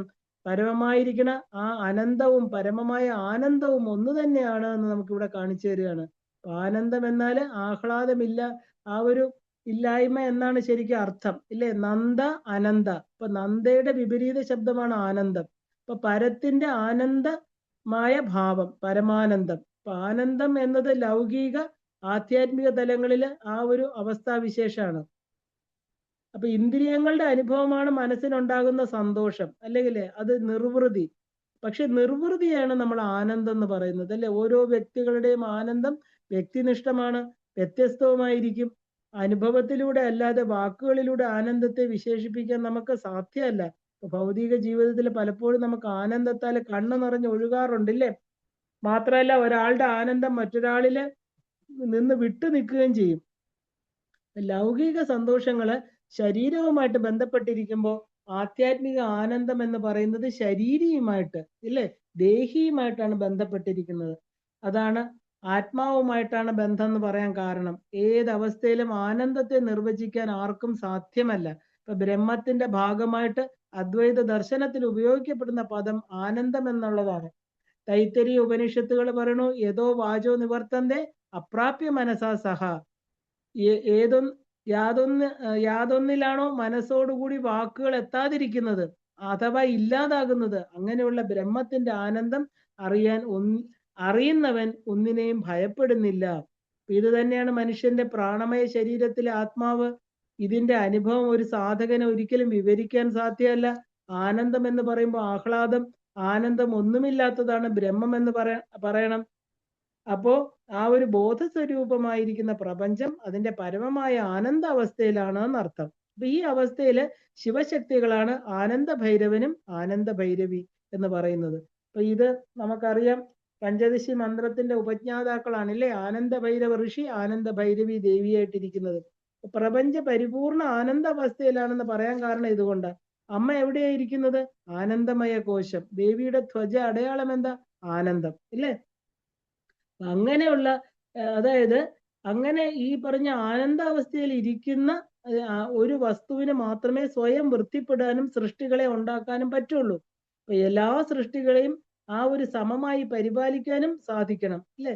അപ്പൊ ഈ ഒരു പ്രപഞ്ചം എന്നത് ഈ കർമ്മങ്ങളിൽ വളരെ ഭംഗിയായിട്ട് നിർവഹിക്കുന്നതുകൊണ്ട് ഈ പ്രപഞ്ചത്തിലെ സൃഷ്ടിയായിരിക്കുന്ന മനുഷ്യനും ഇത് അനായാസം സാധ്യമാണെന്നർത്ഥം. അപ്പൊ സ്ഥൂലമായ പ്രപഞ്ചം അതിന്റെ പരമാനന്ദത്തിൽ ഊന്നിക്കൊണ്ടാണ് അതിന്റെ ആ ഒരു പരമാനന്ദം ആസ്വദിക്കുന്നത്. ഓരോ സൃഷ്ടികളും തന്നെയാണ് പ്രപഞ്ചത്തിന്റെ ആനന്ദാവസ്ഥ. ഓരോ സൃഷ്ടികളുടെയും കഴിവുകൾ തന്നെയാണ് പ്രകൃതിയുടെ ആനന്ദം. പ്രകൃതിയിലെ എല്ലാ സൃഷ്ടികളെയും പരിഗണിക്കുന്നത് തന്നെയാണ് ആനന്ദം അല്ലെ. അപ്പൊ ഈ വിശ്വപ്രകൃതിയിൽ തന്നെയാണ് ദേവി എന്നാ നമ്മൾ അറിയണം. നമോ ദേവിയെ മഹാദേവിയെ ശിവായെ സതതം നമ പ്രകൃതിയെ ഭദ്രായെ. നീ ആ ഒരു അമ്മയെ വിളിക്കുന്നത് പ്രകൃതി എന്നാണ് അല്ലെ. ഈ പ്രകൃതിയിലിരിക്കുന്ന എല്ലാ ആനന്ദങ്ങളും അമ്മയുടെ സ്വരൂപമാണെന്ന് അറിഞ്ഞോണം. അപ്പൊ അതാണ് ആ ഒരു വിശേഷ ജ്ഞാനം എന്ന് പറയുന്നത്. ഈ വിശ്വപ്രകൃതി അല്ലെങ്കിൽ നമ്മളും ഇല്ല, മനുഷ്യരിലെ ദേവീ ശക്തിയും മറ്റുള്ളവരുടെ സന്തോഷം കണ്ട് ആനന്ദിക്കുന്നു എന്നർത്ഥം. അപ്പൊ ആത്മാവിനെ ആത്മാവ് കൊണ്ട് ദർശിച്ച് ഉച്ചനീചത്വം ഇല്ലാതെ സമദർശിത്വത്തോടെ ജീവിക്കുക എന്നുള്ളത് ഏത് മനുഷ്യനും പ്രത്യക്ഷ ദേവീ ശക്തി തന്നെയാണ്. ദേവി തന്റെ കർമ്മങ്ങളെല്ലാം പ്രപഞ്ച പരിപാലനം എന്നത് മനസ്സർപ്പിച്ച് ചെയ്ത് എല്ലാവരുടെയും ആനന്ദത്തിൽ പങ്കാളിയാവുകയാണ് ഓരോരുത്തരിലും ഇരുന്നു കൊണ്ട് ചെയ്യുന്നത്. ആനന്ദം അതിരുകളില്ലാത്തതാണ് ദേവിക്ക്. വേദങ്ങൾ പറയുന്ന ആ പരമാത്മാ പരബ്രഹ്മത്തിന്റെ പ്രത്യക്ഷ ലക്ഷണമായിട്ടാണ് ആ സത്തചിത്ത ആനന്ദം എന്ന് പറയുന്ന സച്ചിദാനന്ദം. ഈ സച്ചിദാനന്ദ സ്വരൂപിണിയായിരിക്കുന്ന പരാശക്തി തന്നെയാണ് നമ്മൾ ആരാധിക്കുന്ന സാക്ഷാൽ ലളിതാ പരമേശ്വരി. ലളിതാ സഹസ്രനാമത്തിലെ 700ാമത്തെ നാമം സച്ചിദാനന്ദ സ്വരൂപിണി എന്നതാണ്. അപ്പൊ ദേവിയെ ഈശ്വരിയായിട്ട് എടുക്കുമ്പോൾ ബ്രഹ്മാവിനും വിഷ്ണുവിനും ഒക്കെ പരമമായിട്ടുള്ളത് എന്ന് പറയാം. അപ്പൊ അവരുടെ പരമമായിരിക്കുന്ന ആനന്ദമാണ് ദേവി. അപ്പൊ എല്ലാവർക്കും ആനന്ദദായകിയായിരിക്കുന്ന ദേവി നമ്മുടെ അമ്മ അല്ലെ. അതാണ് അർത്ഥം പറയുന്ന പരമസുഖമാണ് ആനന്ദം, അതിനെ തരുന്നവളാണ് ദേവി. അവിടെ എവിടെയായിരിക്കുന്നത്? പ്രകൃതിയിൽ മാത്രമല്ല നമ്മുടെ ഉള്ളിലും അമ്മ തന്നെയാണ് ഇരിക്കുന്നത്. ആ അമ്മ എങ്ങനെയാണ് ഇരിക്കുന്നത്? വിജ്ഞാന ഘനരൂപിണി. അപ്പൊ അടുത്ത നാമം ദേവിയുടേത് വിജ്ഞാനം എന്ന് പറഞ്ഞാൽ ചൈതന്യം ഘനമായിട്ട്, സമഷ്ടിയായിട്ട്, സാന്ദ്രമായിട്ട് രൂപം പ്രാപിച്ചവളായിട്ട് ഇരിക്കുന്നവൾ. വിജ്ഞാനം എന്നതിന് വിശേഷണയുള്ള ജ്ഞാനം എന്നാണ് അർത്ഥം. പരമമായിട്ടുള്ള അറിവ്, ആ ഒരു പഠന മനസാദികൾ കൊണ്ട് അറിയാനാവാത്തതും ദേവീപ്രസാദം കൊണ്ട് മാത്രം ലഭിക്കുന്നതുമായിട്ടുള്ള ആത്യന്തിക ജ്ഞാനം ഘനീഭവിച്ച രൂപമുള്ളവൾ എന്ന് പറയുമ്പോൾ അമ്മ തന്നെയാണ് സർവജ്ഞാനത്തിനും ഇരിപ്പടം, അല്ലെ? ദേവി തന്നെയാണ്. വിജ്ഞാന ശബ്ദം ജീവനെ കുറിക്കുന്നതാണ്. അങ്ങനെ ഒരു വ്യാഖ്യാനമുണ്ട്. ഈ പക്ഷത്തിലെ വിജ്ഞാന ഘനരൂപിണി എന്നുള്ളതിന് എല്ലാ ജീവനും സമഷ്ടിയായിട്ട് ദേവീ രൂപത്തില് അന്തർഹിതമായിരിക്കുന്നു എന്നർത്ഥം. ഇപ്പൊ ഹിരണ്യഗർഭരൂപിണി, അല്ലെ? എല്ലാ ബ്രഹ്മാണ്ടങ്ങളെയും തന്നിൽ വഹിക്കുന്നവൾ, അല്ലെ? അപ്പൊ അങ്ങനെ പറയുകയാണെങ്കിൽ ആ ഒരു എന്താ പറയുക, എല്ലാത്തിന്റെയും അന്തർയാമിയായിട്ട്, അല്ലെ? സൗഭാഗ്യഭാസ്കരത്തിൽ അങ്ങനെയാണ് പറയുന്നത്, എല്ലാത്തിന്റെയും അന്തർയാമിയായിട്ട് വർത്തിക്കുന്നവൾ വിജ്ഞാന ഘന രൂപിണി. അറിവിന്റെ ഘനീകൃതമായിരിക്കുന്ന സാന്ദ്രമായിട്ടുള്ള രൂപമായിട്ടിരിക്കുന്നവൾ. അപ്പോ ശരിക്കും പറഞ്ഞാൽ she is the essence of pure consciousness, അല്ലെ? എസെൻസ് എന്ന് പറഞ്ഞാൽ എന്താ? സട്ടിൽ ഫോം എന്നർത്ഥം. സട്ടിൽ ഫോം ഓഫ് കോൺഷ്യസ്നെസ് എന്ന അർത്ഥം എടുക്കണം നമ്മൾ. ആനന്ദമാണ് കോൺഷ്യസ്നെസിന്റെ ഗ്രോസ് ഫോം എന്നത്. അപ്പൊ ഇത് ബൃഹദ്ധാരണ ഉപനിഷത്തില് വളരെ ഭംഗിയായിട്ട് വിവരിച്ചിട്ടുണ്ട്. ആ pure and subtle form of consciousness എന്ന് പറയുന്നത് ഒരു നുള്ളു ഉപ്പ് ഒരു പാത്രത്തിലെ ജലത്തിൽ ഇടുന്ന പോലെയാണ്. കാരണം ഉപ്പ് ജലത്തിലിട്ടാൽ പിന്നെ അലിഞ്ഞു ചേരും, ഇല്ലേ? അലിഞ്ഞു ചേർന്ന് കഴിഞ്ഞാൽ പിന്നെ ഒരിക്കലും അതിനെ സെപ്പറേറ്റ് ചെയ്യാൻ സാധ്യമാണോ? അല്ല. അപ്പൊ ഒരു ചെറിയ നുള്ളു ഉപ്പ് അത് സട്ടിലാണ്, അല്ലെ? അത് പാത്രത്തിലിരിക്കുന്ന മുഴുവൻ ജലത്തിലും എന്താണ്? ഗ്രോസ് ആക്കി തീർക്കുകയാണ്. അപ്പൊ മുഴുവൻ ജലത്തിലും ഉപ്പ് രസം കൊടുക്കുന്നു എന്നർത്ഥം. ഇതുപോലെ ആ സെൽഫ് എന്ന് പറയുന്ന ജീവാത്മാവ് ഒരു സെപ്പറേറ്റ് എൻറ്റിറ്റി പോലെ ഒരു ശരീരത്തിൽ പ്രവേശിക്കുന്നു, അല്ലെ? അപ്പൊ പ്രവേശിക്കുമ്പോൾ സെപ്പറേറ്റ് എൻറ്റിറ്റി എന്ന് തോന്നാൻ കാരണം എന്താ? ത്രിപുടി കൊണ്ടാണ്. അപ്പൊ ത്രിപുടി എന്ന് പറഞ്ഞാൽ ഞാൻ എന്റേത് എന്നുള്ള ഈഗോ. അപ്പൊ അഥവാ ആണവ മലം എന്ന് പറയും അതിന്, അല്ലെ? ഏറ്റവും നമുക്ക് മാറ്റാൻ ഏറ്റവും പ്രയാസമുള്ള മലത്രയങ്ങളിൽ ഒന്നാണ് ആണവ മലം. എപ്പോഴാണോ ഈ ഞാൻ സെപ്പറേറ്റ് അല്ല എന്ന് തോന്നി യഥാർത്ഥ സ്വരൂപത്തെ അറിയുന്നത്, ഈ സെപ്പറേഷൻ അവിടെ ഇല്ലാതാകും. പിന്നെ ഉള്ളത് എന്താണ്? സെൽഫ് എന്ന യാഥാർത്ഥ്യം മാത്രം അവശേഷിക്കും, ഇല്ലേ? ഈ സുപ്രീം സെൽഫിനെയാണ് നമ്മൾ ബ്രഹ്മം എന്ന് പറയുന്നത്. ഈ സ്റ്റേറ്റ് ഓഫ് ഒൺനെസ് കിട്ടിക്കഴിഞ്ഞാൽ പിന്നെ എന്താണ് ശുദ്ധബോധം എന്ന ചിന്ത പോലും നമുക്ക് ഇല്ലാതാകും. അപ്പോ എന്താണ് ഈ ശുദ്ധബോധം അഥവാ പ്യുവർ കോൺഷ്യസ്നെസ് എന്നത്? ഉപനിഷത്ത് പറയണു, ഇത് നമ്മുടെ ആത്മാവ് തന്നെയാണ്, അത് നശിക്കാത്തതാണ്, എല്ലാ ചരാചരങ്ങളിലുമുള്ള ഉണ്മയാണ്, ബാക്കിയുള്ളതെല്ലാം നശിക്കുന്നതാണ്, പെരിഷബിൾ ആണ്. ഇനി വേറൊരു ഇന്റർപ്രിട്ടേഷൻ എന്താണെന്ന് പറഞ്ഞാൽ വിജ്ഞാനം എന്നതിന് ആത്മാവ് അഥവാ ജീവൻ, വിജ്ഞാന ഘനം എന്നാൽ എല്ലാ ജീവനുകളും ചേർന്ന total total of all souls എന്ന് പറയാം. ഈ ആത്മാക്കളുടെ എല്ലാം കൂട്ടത്തെ അഥവാ ടോട്ടൽ ഓഫ് സോൾ എന്ന് പറഞ്ഞ എല്ലാ ആത്മാക്കളും കൂടെ ചേർന്നതെന്ന് പറയാം. ഇതിനെയാണ് നമ്മൾ ഹിരണ്യഗർഭം എന്ന് കണ്ടത്, ഇല്ലേ? Golden egg. ഇപ്പൊ വിജ്ഞാനം എന്നത് absolute freedom of revealing itself in the 3 actions of Brahman. അപ്പൊ ക്രിയേഷൻ, സസ്റ്റനൻസ് ആൻഡ് ഡിസൊല്യൂഷൻ. ഈ കാണപ്പെടുന്ന നാമരൂപ പ്രപഞ്ചം ദ്വൈതമാണ്. സബ്ജക്റ്റ്, ഓബ്ജക്റ്റ്, ഞാൻ, നീ എന്നുള്ള എല്ലാം ഒരു പ്രതിബിംബം മാത്രമാണ് വിജ്ഞാനത്തിന്റെ. ആ ഒരു വിജ്ഞാനത്തിന്റെ പ്രശ്നോപനിഷത്ത് പറയണു ബ്രഹ്മം എന്നത് ഹിരണ്യഗർഭനേക്കാളും ഉയർന്നതാണെന്ന്. ഇപ്പൊ എല്ലാത്തിന്റെയും പ്രഭവസ്ഥാനം ലയസ്ഥാനവുമാണ് വിശേഷമായിരിക്കുന്ന ജ്ഞാനത്തിന്റെ ഘന സ്വരൂപമായിട്ടിരിക്കുന്നവൾ വിജ്ഞാന ഘനരൂപിണിയായിരിക്കുന്ന പരാശക്തി. ഇപ്പൊ വിശേഷ ജ്ഞാനം എന്നാല് ഏതിനെയും വിശേഷ രൂപത്തിൽ അറിയുമ്പോൾ അത് ജ്ഞാനമാകുന്നു, അല്ലെ? പിന്നെ വിജ്ഞാനം എന്ന അനുഭവം വന്നാൽ പിന്നെ അത് മറഞ്ഞു പോകില്ല, നമ്മളിൽ തന്നെ നിലനിൽക്കും. അപ്പൊ പരമാനന്ദത്തിന് ആ ഒരു പരമാനന്ദത്തില് പരമാനന്ദമായിരിക്കുന്നവൾ ദേവി. അപ്പൊ എന്താണ്? ഞാനും അപരനും തമ്മിൽ വ്യത്യാസമില്ല എന്ന് പറയുന്ന ആത്മബോധത്തിലൂടെ ലഭിക്കുന്ന ആനന്ദമാണ് പരമാനന്ദം എന്ന് നമുക്ക് മനസ്സിലാകും. ഇവിടെ പൂർണ്ണ ബോധമാണ് വിജ്ഞാനമായിട്ട് ചേർന്നിരിക്കുന്നത്. അപ്പൊ ഒരേ അസ്തിത്വത്തിൽ നിന്ന് വരുന്നതാണ് അപരനും ഒരേ പ്രകൃതിയുമായിട്ട് ചേരുമ്പോൾ വ്യത്യാസമായിട്ട് തോന്നുന്നത്. ഇപ്പൊ കടലിലെ ജലം മുഴുവനും വറ്റിച്ച് ഉപ്പ് വേർതിരിക്കാൻ സാധ്യമല്ല. അപ്പൊ ആവശ്യത്തിന് മാത്രം വറ്റിച്ച് ഉപ്പ് എടുക്കാമെന്ന് മാത്രമേ ഉള്ളൂ, ഇല്ലേ? അപ്പൊ കടലിന്റെ സ്വത്വമാണ് ഉപ്പുള്ള ജലം എന്ന് പറയുന്നത്. ഇനി കടലിൽ കുറച്ച് പഞ്ചസാര ചേർത്താൽ പിന്നെ ഒരിക്കലും വേർതിരിക്കാൻ സാധ്യമല്ല. അപ്പൊ അതുപോലെ ഈ അഖണ്ഡ ബോധത്തിൽ ലയിച്ചു കഴിഞ്ഞാൽ പിന്നെ വേർതിരിഞ്ഞു പോകുന്നില്ല. അപ്പൊ അതിനെയാണ് നമ്മൾ പൂർണ്ണമായിട്ടുള്ള മോക്ഷം അല്ലെ, പൂർണ്ണ ലയനം എന്നൊക്കെ പറയുന്നത്. അപ്പൊ പ്രപഞ്ചത്തിലെ വിശേഷ ജ്ഞാനങ്ങളൊക്കെ പൂർണ്ണ അറിവുകളാണ്. ആ ഒരു എന്താ പറയാ, അവ നമ്മിലും ഉണ്ട്, എന്നാൽ അതിൽ പലതും അപൂർണങ്ങളാണ്. അതുകൊണ്ടാണ് നമ്മിലെ ഈശ്വരീയ ശക്തിയെ നമ്മൾ തിരിച്ചറിയാതെ പോകുന്നത്. അപ്പൊ ജീവൻ എന്നാല് അറിവുകളുടെ ഉത്ഭവം, അത് ജീവനിൽ നിന്ന് തന്നെയാണ്. അനേകം ജീവനുകളുടെ ആകത്തുകയാണ് നമ്മൾ ആരാധിക്കുന്ന ശക്തി എന്ന് പറയുന്നത്. ജീവനുകളെ തൻ്റെ ഉള്ളിൽ സൂക്ഷിക്കുന്നത് കൊണ്ടാണ് ദേവിക്ക് ഹിരണ്യഗർഭ എന്നുള്ള പേര് വന്നത്. നവദുർഗകളിൽ കൂശ്മാണ്ഡ എന്നറിയപ്പെടുന്ന ദേവിയാണിത്. ആ കോസ്മിക് എഗ്, സൂര്യനെയും ചേർത്ത് തിളങ്ങുന്ന സ്വർണ്ണ അണ്ഡമാണ് ഹിരണ്യഗർഭം എന്ന് പറയുന്നു. അപ്പോ ആ ഒരു എന്താ പറയാ, സമസ്ത ആ ബ്രഹ്മാണ്ടങ്ങളും ജീവനുകളും എല്ലാമാണ് ഇതിനകത്ത് ഉൾക്കൊള്ളിച്ചിരിക്കുന്നത്. ഈ പാലാഴി അഥവാ മിൽക്കി വേ ഗാലക്സി ആ ഒരു നിലനിൽക്കുന്നത് ഈ ഒരു ആധാരത്തിലാണ്. അപ്പോ അതിൽ നിന്നാണ് ഈ എല്ലാ ജീവനുകളെയും ഇതിലാണ് നമ്മൾ ഘടിപ്പിച്ചിരിക്കുന്നത് ഇല്ലേ. ഇപ്പൊ പരമാത്മാവ് എന്ന് പറയുന്ന ആ ബ്രഹ്മം സൃഷ്ടിക്കായിട്ട് ഉടലെടുക്കുന്നതും ഇതിൽ നിന്നാണ്. ഇപ്പൊ സൂര്യനായിരിക്കുന്ന പ്രകാശധാരയിൽ നിന്നാണ് ഭൂമിയിൽ ജീവനുകൾ ഉടലെടുക്കുന്നത്. ഒരു പ്രകാശത്തിൽ നിന്ന് അനേകം കൈത്തിരികൾ കൊളുത്തുന്നത് പോലെ അത് ആ ഒരു ജ്യോതിയെ പകർന്നുകൊണ്ടിരിക്കുന്നു.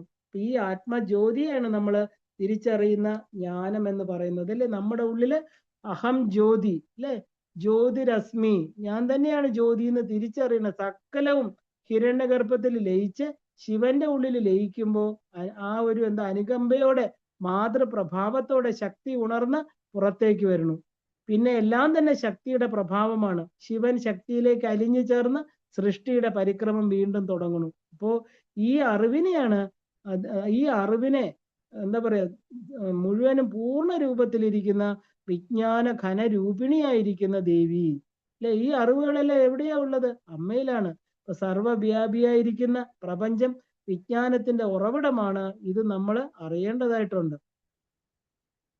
അടുത്ത നാമം ധ്യാനധ്യാതൃ ധ്യേയ രൂപ. ഇതെല്ലാം ഓരോന്നും എന്താ പറയാ, ഇതിന്റെ തന്നെ അനുബന്ധമാണ്. വിജ്ഞാനഘന രൂപിണി, വിജ്ഞാനം. അടുത്തത് എന്താ? ഈ ത്രിപുടിയെ കുറിച്ച് പറയുകയാണ്. ധ്യാനം, ധ്യാത, ധ്യേയം, രൂപ.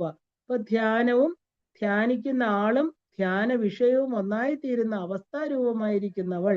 ധ്യാനം എന്ന് പറഞ്ഞാല് മനസ്സ് അല്ലെ, ഈശ്വര ലയം പ്രാപിക്കുന്ന അവസ്ഥ. ധ്യാതാവെന്ന് പറഞ്ഞാൽ ധ്യാനിക്കുന്ന ആള്. ധ്യേയം എന്ന് പറഞ്ഞാല് നമ്മൾ എന്തിനെ ധ്യാനിക്കുന്നോ അത്. ഇപ്പൊ മൂന്നിനും കൂടിയാണ് നമ്മൾ ത്രിപുടി എന്ന് പറയുന്നത് അല്ലെ. അപ്പോ ധ്യാനവും ധ്യാതാവും ധ്യേയവും താൻ തന്നെ രൂപമായിട്ടിരിക്കുന്നവൾ. ധ്യാനം ഏതെങ്കിലും ഒന്നിനെ പറ്റി ഇടതടവില്ലാതെ ചിന്തിക്കുന്നത് അല്ലെ. ആ ഒരു ചിന്തയാം എന്ന ഉൽപ്പത്തി. ഇവിടെ ഈശ്വരപരമായിരിക്കുന്ന ചിന്ത എന്നാണ് അർത്ഥം. അപ്പൊ ധ്യാനം സകളം എന്നും നിഷ്കളം എന്നും രണ്ട് തരത്തിൽ അർത്ഥം എടുക്കാം. ഇവിടെ ദേവീപരം തന്നെയാണ്. ധ്യാനം എന്ന് പറയുന്നത് അഷ്ടാംഗ യോഗത്തിൽ ഒന്നാണ്. യമം, നിയമം, ആസനം, പ്രാണായാമം, പ്രത്യാഹാരം, ധ്യാനം, ധാരണ, സമാധി. ഇത് അഷ്ടാംഗ യോഗമാണ് അല്ലെ. അപ്പൊ ധ്യാനം എന്ന് പറഞ്ഞാല് നിരന്തരമായിരിക്കുന്ന ധാരണ. ധ്യാനിക്കുന്നവൻ ധ്യാതാവ്. ഇപ്പൊ ചിച്ഛക്തിയെ സാക്ഷാത്കരിക്കുന്നതിന് വേണ്ടി ധ്യാനയോഗത്തിൽ നിഷ്ഠയോടെ പരിശ്രമിക്കുന്നവൻ എന്ന് നമുക്ക് വ്യാഖ്യാനം പറയാം. ധ്യാനിക്കപ്പെടേണ്ടത് ധ്യേയം. ഇപ്പൊ ധ്യാനവും ധ്യാതാവും ധ്യേയവും ദേവി തന്നെയാണ്. അതാണ് ഈ നാമം നമുക്ക് പറഞ്ഞു തരുന്നത് അല്ലെ. ജ്ഞേയങ്ങളാകുന്ന ത്രിപുടിയുടെ രൂപമായിട്ടിരിക്കുന്നവൾ. നമ്മൾ ഏത് രീതിയിൽ ചിന്തിച്ചാലും ദേവി ത്രയിയാണ്. കാരണം മൂന്ന് അല്ലെ, ത്രിപുടി അല്ലെ, ത്രിപുര സുന്ദരി. അപ്പൊ അമ്മ എന്താണ്? ദേവി ത്രയീമയാണ്. അപ്പൊ ധ്യാനം, ധ്യേയം, യാത്രരൂപം അല്ലെ. The meditator, meditation, the object of meditation. ഇത് അടുത്ത മൂന്നിൽ എത്തിക്കുകയാണ് നമ്മളെ. The nowhere, the non and the knowledge. അപ്പൊ അറിയപ്പെടുന്നവൻ, അറിവ്, അറിയുന്ന വസ്തു. അപ്പൊ ഉയർന്ന ആത്മീയ ഉണർവ് ധ്യാനത്തിലൂടെ മാത്രമേ നേടാൻ സാധിക്കുകയുള്ളൂ എന്ന് ഈ നാമം പറഞ്ഞു തരികയാണ്. മെഡിറ്റേഷൻ അഥവാ ധ്യാനം എന്നാൽ ആ ഇന്റൻസീവ് കോൺസെൻട്രേഷൻ എന്ന് പറയാം നമുക്കതിന്. ആ ഒരു ബുക്ക് വായിക്കുന്നത്, മന്ത്രങ്ങൾ ശ്രവിക്കുന്നതോ ഒന്നും തന്നെ അറിവല്ല. കാരണം അറിവെന്നത് ബ്രഹ്മ ജിജ്ഞാസ അഥവാ ആ ഒരു ഇന്റേണൽ ക്വസ്റ്റ് അല്ലെങ്കിൽ ആ ഒരു എക്സ്പ്ലറേഷൻ അതിലൂടെ നമ്മൾ നേടിയെടുക്കേണ്ടതാണ്. ഈ ഒരു വിജ്ഞാന ഘന ഘനത്തിനപ്പുറത്ത്, അതായത് ഈ വിജ്ഞാന ഘനീഭവിച്ചിരിക്കുന്ന രൂപത്തിനപ്പുറത്ത്, അതായത് ഇത് എവിടെയാ ഇരിക്കുന്നത്? ഈ വിജ്ഞാന ഖനി നമ്മുടെ ഉള്ളിൽ തന്നെയാണ് അല്ലെ? ഈ ഖനി അഥവാ നിധി എന്നത് മറ്റൊന്നുമല്ല, അത് പരമാത്മ ചൈതന്യം എന്ന് പറയുന്ന പൂർണ്ണമായിരിക്കുന്ന ബ്രഹ്മം തന്നെയാണ്. പതഞ്ജലി യോഗസൂത്രം പറയണു, ധാരമുറിയാതെ അതിലേക്കുള്ള ശ്രദ്ധ അഥവാ കോൺസെൻട്രേഷൻ ആണ് ധ്യാനം. കാശ്മീർ ശൈവസ്യത്തിലെ അദ്വൈത ഭാവത്തിനെയാണ് നമ്മൾ ട്രൈക്ക സിദ്ധാന്തം അല്ലെ, ത്രിക സിദ്ധാന്തം എന്ന് പറയുന്നത്. ത്രികോണം എന്നത് ശിവനും ശക്തിയും ആത്മാവും ചേർന്നതാണ് അല്ലെ. 30 മുക്കോടി ത്രികോണങ്ങൾ ഉണ്ടെന്ന് പറയണു. നമ്മളെ ശ്രീചക്രം എന്ന് പറയുന്നത് 43 ത്രികോണവും 44ാമത് ബിന്ദു. ബിന്ദു ത്രികോണ വസുകോണ ദശാരയുഗ്മം എന്നാണ് അല്ലെ. അപ്പൊ ശ്രീചക്രത്തിലെ ത്രികോണങ്ങൾ എന്തിനെയാണ് കാണിക്കുന്നത്? ശിവൻ, ശക്തി, ആത്മാവ്.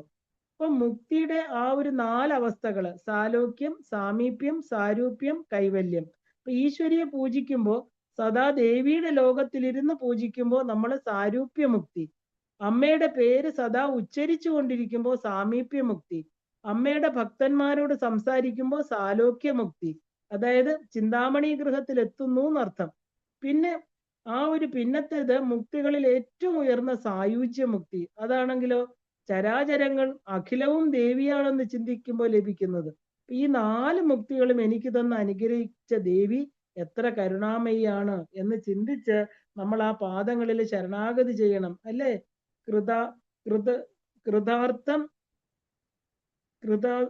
കൃതാർത്ഥ അസ്മ്യഹം. ഇപ്പൊ ശിവനോടും ദേവിയോടും നമ്മൾ ആ കൃതാർത്ഥരായിട്ട് അചഞ്ചല ഭക്തി കൊണ്ട് 4 മുക്തികളും ഒരു ജന്മത്തിൽ തന്നെ നമുക്ക് ലഭിക്കുകയാണ്. അപ്പൊ ധ്യാനവും ധ്യേയവും ധാതാവും ധാതൃരൂപത്തിലിരിക്കുന്ന ശക്തി. ധ്യാനം എന്നാൽ ശ്രദ്ധ, ആസ്വാദനം, മനസ്സിന്റെ ജ്ഞാനം എന്നൊക്കെ നമുക്ക് എടുക്കാം. ധാതൃ എന്ന് പറഞ്ഞാൽ ചിന്തിക്കുന്ന ആളാണ്. ധ്യേയം എന്ന് പറഞ്ഞാൽ ധ്യാനിക്കപ്പെടുന്നതാണ്. അനവധി അർത്ഥതലങ്ങൾ ഈ നാമത്തിനുണ്ട്. ഇപ്പൊ ധ്യാനവും ധാതാവും ധ്യേയവും ഒന്നാണെന്ന് ആ ഒരു വ്യക്തി തിരിച്ചറിയുന്ന തലമാണിത്.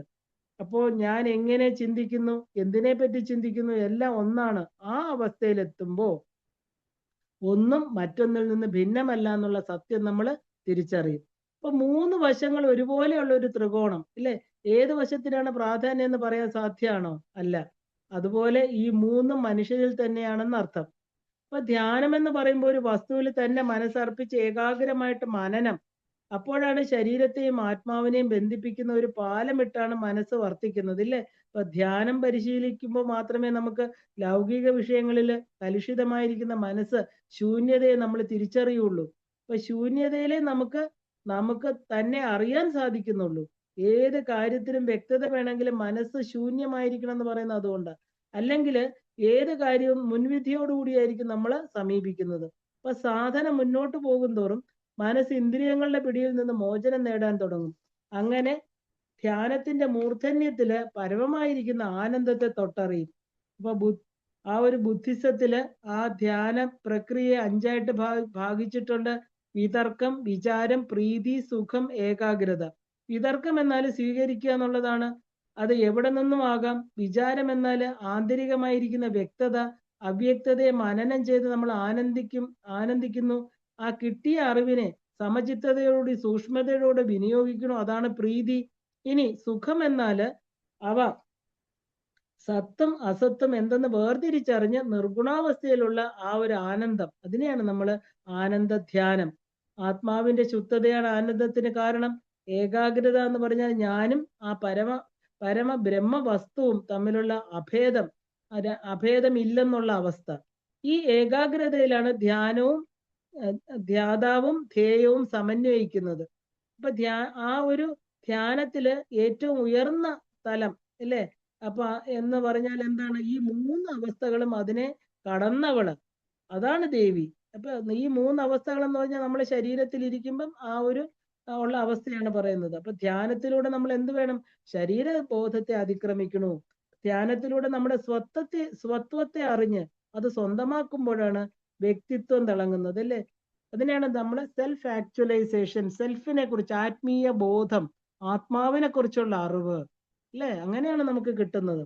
അപ്പോഴാണ് ധ്യേയത്തിന് പാത്രമാകുന്ന ധ്യാനത്തിൽ നിന്ന് കിട്ടുന്ന ആനന്ദം ജീവിതത്തിൽ സാർത്ഥകമാക്കുന്നത്. അപ്പൊ എങ്കിലേ നമ്മൾ മറ്റുള്ളവരുടെ ചിന്തകളിൽ ഉയർന്നതാക്കാൻ സാധിക്കുകയുള്ളൂ. അറിയുന്ന വ്യക്തിയും അറിയപ്പെടുന്ന വസ്തുവും അറിവും ഞാൻ തന്നെയാണ്, എല്ലാം എന്നിൽ തുടങ്ങി എന്നിൽ വിലയിക്കുന്നു എന്നുള്ള ആ സത്യാവസ്ഥയിലേക്ക് സാധകൻ എത്തിച്ചേരുകയാണ്.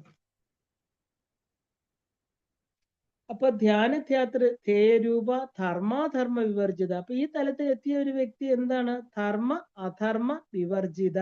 ധർമ്മം അധർമ്മം വിവർജിത. ധർമ്മത്തിനും അധർമ്മത്തിനും അപ്പുറത്തുള്ളവളായിട്ട് തീരണു അമ്മ. ഇപ്പൊ എല്ലാ ക്രിയകൾക്കും അതീതമായിട്ടിരിക്കുന്നവൾ. ഇപ്പൊ പ്രകൃതി നിയമമാണ് ഋതം. അപ്പോ ഇതിനെ പോഷിപ്പിക്കുന്ന ക്രിയയാണ് ധർമ്മം, വിപരീതമായത് അധർമ്മം. അമ്മ ഇതിനെല്ലാം അതീതയാണെന്നർത്ഥം. അപ്പൊ ധർമ്മവും അധർമ്മവും വർജിച്ചവൾ. അപ്പൊ ധർമ്മം എന്ന പദത്തിന് ധരിക്കപ്പെടുന്ന അർത്ഥമുണ്ട്. ന്യായം, സദാചാരം, നീതി, സ്വഭാവം, ക്ഷേമം, വേദവിധി പ്രകാരമുള്ള യാഗാദികള്, ഇങ്ങനെ പല അർത്ഥങ്ങൾ നമുക്ക് പറയാം. ധർമ്മശബ്ദം കുറിക്കുന്ന ഈ അർത്ഥങ്ങളെല്ലാം തന്നെ സനാതനങ്ങളാണെങ്കിലും അവയെല്ലാം ജീവികള് പരസ്പര ഹിംസ കൂടാതെ ജീവിക്കുന്നതിന് വേണ്ടി നിർമ്മിക്കപ്പെട്ടവയാണ്. ഇപ്പൊ ധർമ്മശാസ്ത്ര ദൃഷ്ടാക്കള് ഋഷിമാരോ ദേവന്മാരോ ആണ്. ഇപ്പൊ ജീവികളുടെ, പ്രത്യേകിച്ച് മനുഷ്യരുടെ സമൂഹ ജീവിതത്തിന്റെ സുഗമതയ്ക്ക് വേണ്ടിയിട്ടുള്ള ധർമ്മനീതികള് പ്രപഞ്ച ജനനിയായിരിക്കുന്ന ദേവിക്ക് ബാധകമല്ല. അതുകൊണ്ട് ധർമ്മത്തിനും അധർമ്മത്തിനും അപ്പുറത്ത് നിൽക്കുന്നവൾ എന്നുള്ള അർത്ഥത്തില് ധർമാധർമ്മ വിവർജിത എന്നുള്ള നാമം എടുക്കാം. അപ്പൊ ധർമാധർമ്മങ്ങള് ബന്ധമോക്ഷങ്ങളെ കുറിക്കുന്നുവെന്നും ബന്ധമോക്ഷങ്ങൾക്ക് വിധേയമല്ലാത്തവൾ എന്നും വ്യാഖ്യാനമുണ്ട്. മന്ത്രാർത്ഥത്തില് ശക്തി ശിവാക്ഷരങ്ങളില്ലാതെ പഞ്ചദശി ലളിതാ മന്ത്രം എന്ന അർത്ഥമുണ്ട്. ഈ അർത്ഥത്തിന്റെ വിശദാംശങ്ങൾ നമ്മൾ ഗുരുമുഖത്തു നിന്ന് തന്നെ അറിയേണ്ടതാണ്. അപ്പോ ധർമ്മത്തിനും അധർമ്മത്തിനും മേലെയുള്ള ശക്തിയാണ് ദേവി. ഇപ്പൊ ധർമ്മം എന്നത് സത്കർമ്മത്തിന്റെ സദ്ഫലങ്ങള്, അധർമ്മം എന്നത് ദുഷ്കർമ്മങ്ങളുടെ ദുഷ്ഫലങ്ങളുമാണ്, അല്ലെ? അപ്പൊ ആ ഒരു കുറ്റവാസന എന്നുള്ളത് അധർമ്മത്തിൽ നിന്നാണ് വരുന്നത്. ഒരാൾ ഏത് തരത്തിലുള്ള കർമ്മമാണ് ചെയ്യുന്നത് അതിനെ അടിസ്ഥാനമാക്കിയാണ് ധർമ്മവും അധർമ്മവും തീരുമാനിക്കപ്പെടുന്നത്. ഒരു ആരാച്ചാറ് തൂക്കിക്കൊല്ലാൻ വിധിച്ചവരെ തൂക്കിലേറ്റുന്നത് അധർമ്മമല്ല. എന്നാൽ ഒരു സാധാരണ പൗരൻ വേറൊരാളെ കൊന്നാല് അത് അധർമ്മമാണ്, അല്ലേ? അപ്പൊ ധർമ്മം ആണ് ശാസ്ത്രം നമുക്ക് പറഞ്ഞു തരുന്നത്.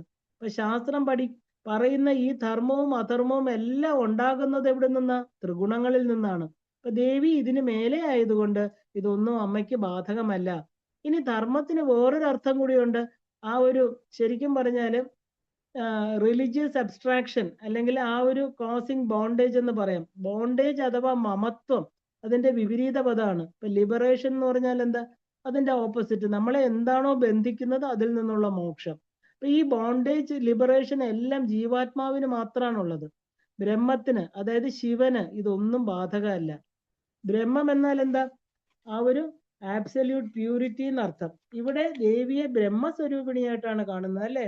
ബോണ്ടേജോ അല്ലെങ്കിൽ ഡിസയറോ ഒന്നുമില്ലാതെ അൾട്ടിമേറ്റ് റിയാലിറ്റി. അപ്പൊ മുക്തിക്കുള്ള ആഗ്രഹം പോലും ബോണ്ടേജ് ആണ് എന്ന് നമുക്ക് പറയാം.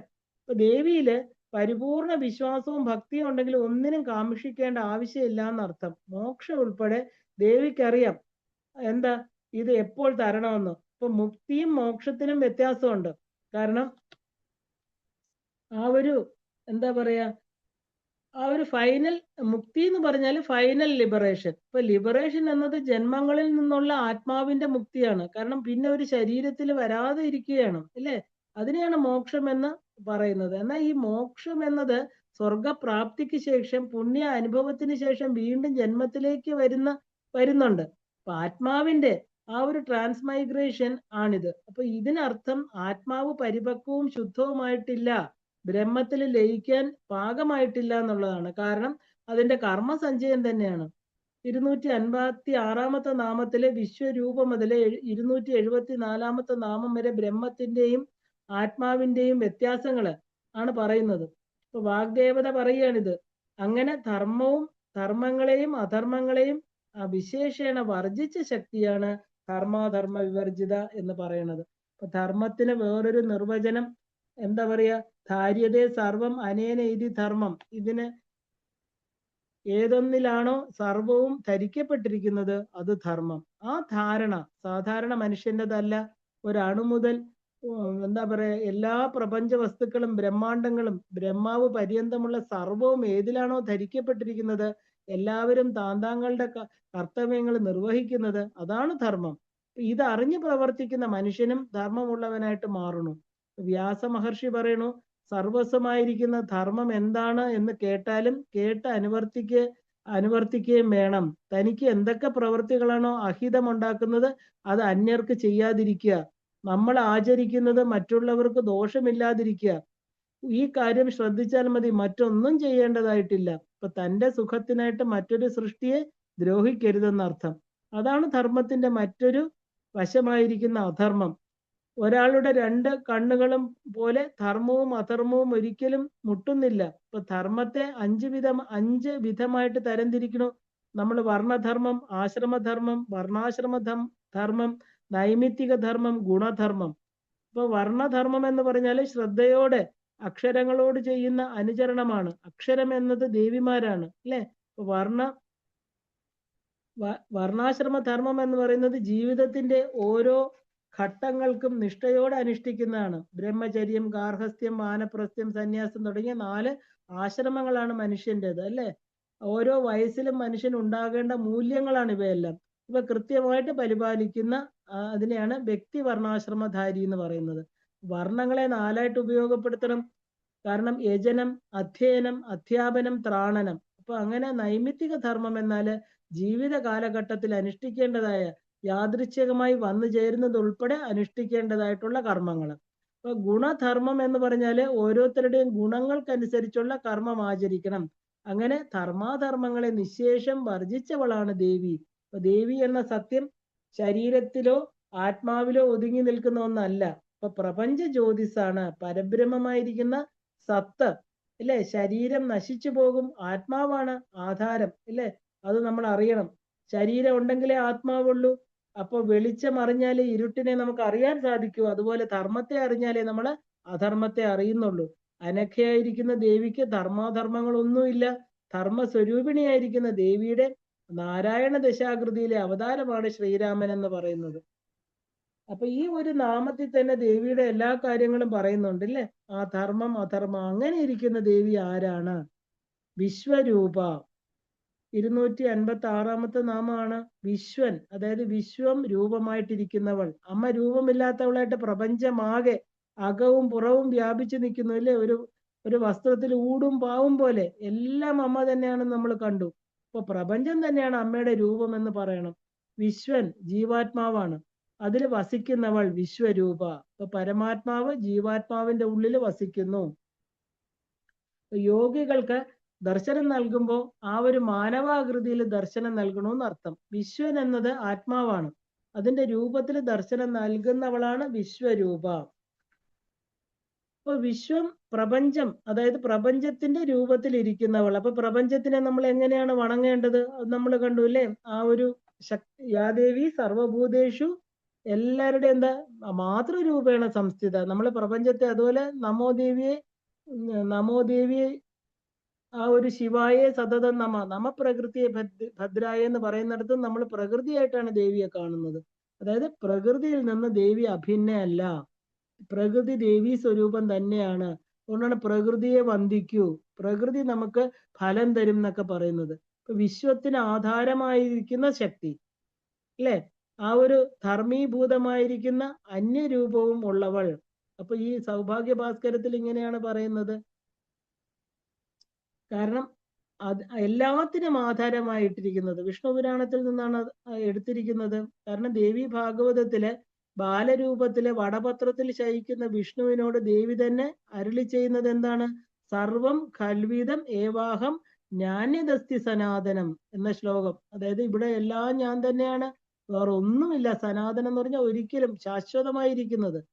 അപ്പൊ ആ ഒരു ശബ്ദത്തിന് സമാസത്തിലെ പൂർവമായിട്ട് വരുമ്പോൾ ശ്വാനഭാവം എന്നർത്ഥം. അതായത് ആ ഒരു സ്വരൂപം, ശ്വാനവൃത്തി, നീചമായ മൃഗസഹജമായ സ്വഭാവം. അപ്പൊ ആ വി എന്ന ഉപസർഗം ചേരുമ്പോൾ വിഗതമായിരിക്കുന്ന മൃഗഭാവത്തോട് കൂടിയെന്നർത്ഥം. അപ്പൊ ദേവി പ്രസാദം കൊണ്ട് ഉപാസകന്റെ മനസ്സിലെ മൃഗീയ വാസനകൾ ഇല്ലാതായിട്ട് തീരുമെന്നതുള്ളത് കൊണ്ട് വിശ്വരൂപ.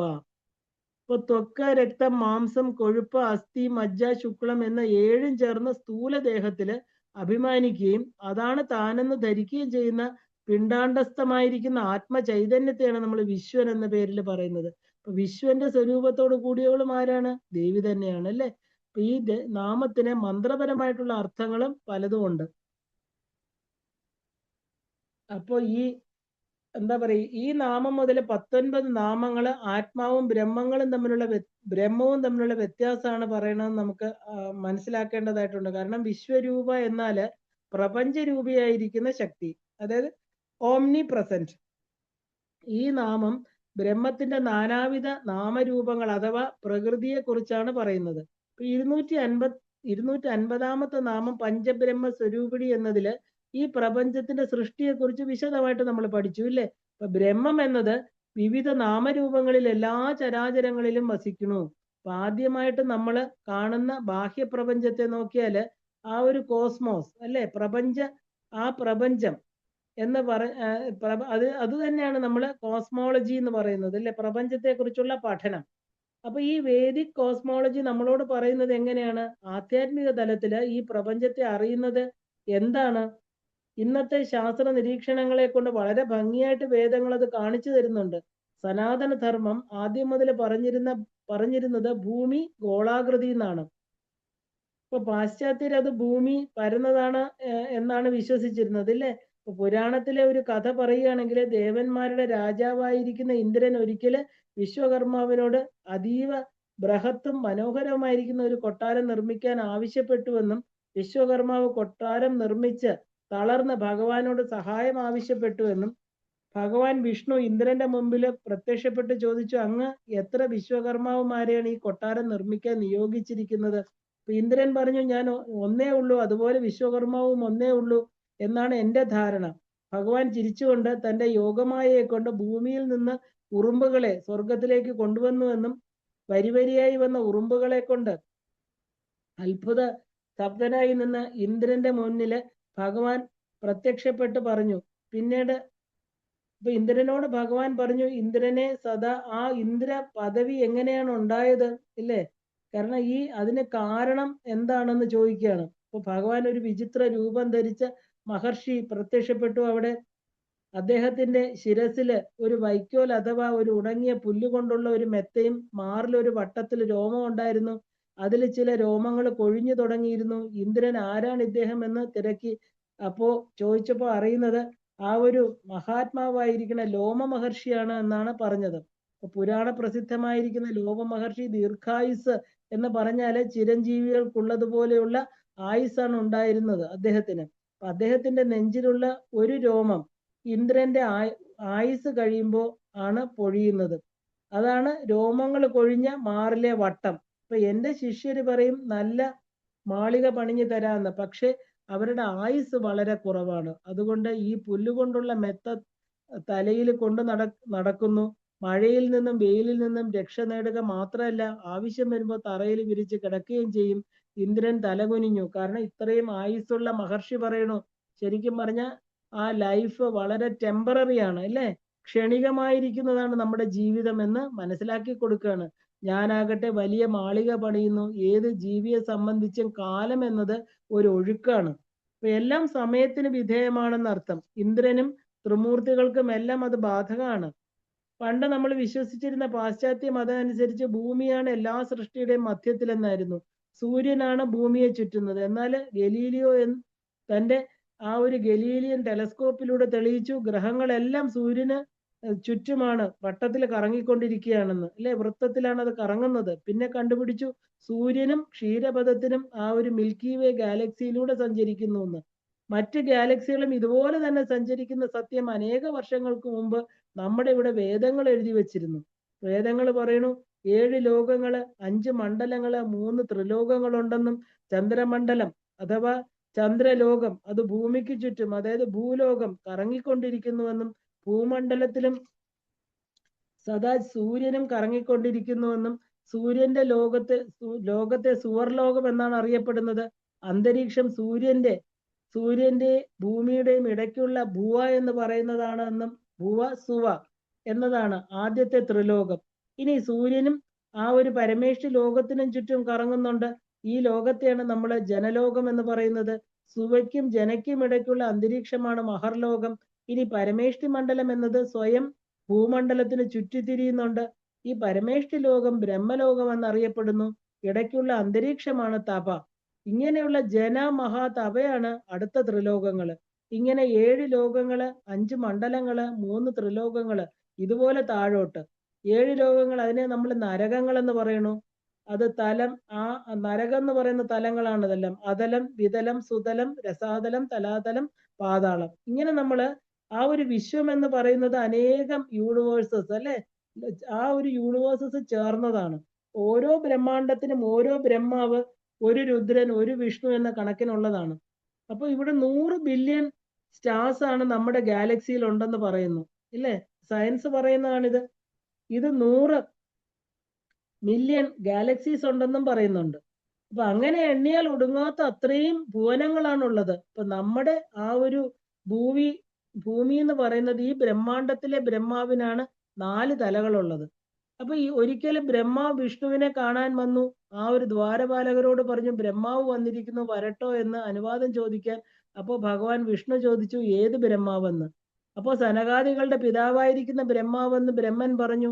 ഭഗവാന്റെ അനുമതിയോടുകൂടി അകത്തേക്ക് വന്ന ബ്രഹ്മാവ് ഭഗവാനോട് ചോദിച്ചു, ഞാനല്ലാതെ എത്ര ബ്രഹ്മാവുകളുണ്ട്? ഭഗവാൻ പറഞ്ഞു, ഞാൻ വിളിക്കാം, കണ്ടോളൂ എന്ന് പറയുന്നു.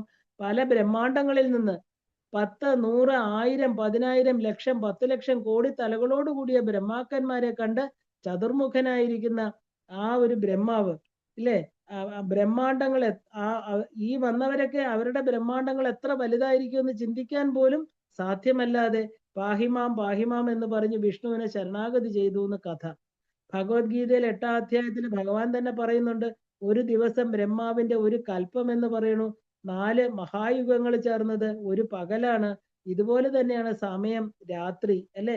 ഇത് മനസ്സിലാക്കിയവർക്ക് രാത്രിയും പകലും എന്ന് എന്താണ് എന്ന് അറിയാൻ സാധിക്കും. അപ്പൊ അചിന്യം, അവർണ്ണനീയം, അനന്തമജ്ഞാതം, ഈ ലോകഗോളം തിരിയുന്ന വേഗം. ഈ കലിയുഗം 4,32,000 വർഷമുണ്ട്. അപ്പൊ അതില് 8,64,000 വർഷമായിരുന്നു ദ്വാപരയുഗം. സത്യയുഗം എന്ന് പറയുന്നത് 12,96,000 വർഷമാണ്. സത്യയുഗം എന്ന് പറയുന്നത് 17 ലക്ഷം, അതായത് 28,000 വർഷം. അപ്പൊ ഇനി ഇതെല്ലാം ചേർന്ന് മഹായുഗം എന്ന് പറയുന്നത് 43,20,000 വർഷങ്ങൾ. ഇങ്ങനെ 72 മഹായുഗങ്ങൾ ചേർന്നതാണ് ഒരു മന്വന്തരം. ഇതാണ് ഒരു മനുവിന്റെ കാലം. ഇനി 14 മന്വന്തരങ്ങളാണ് ബ്രഹ്മാവിന്റെ ഒരു ദിവസം.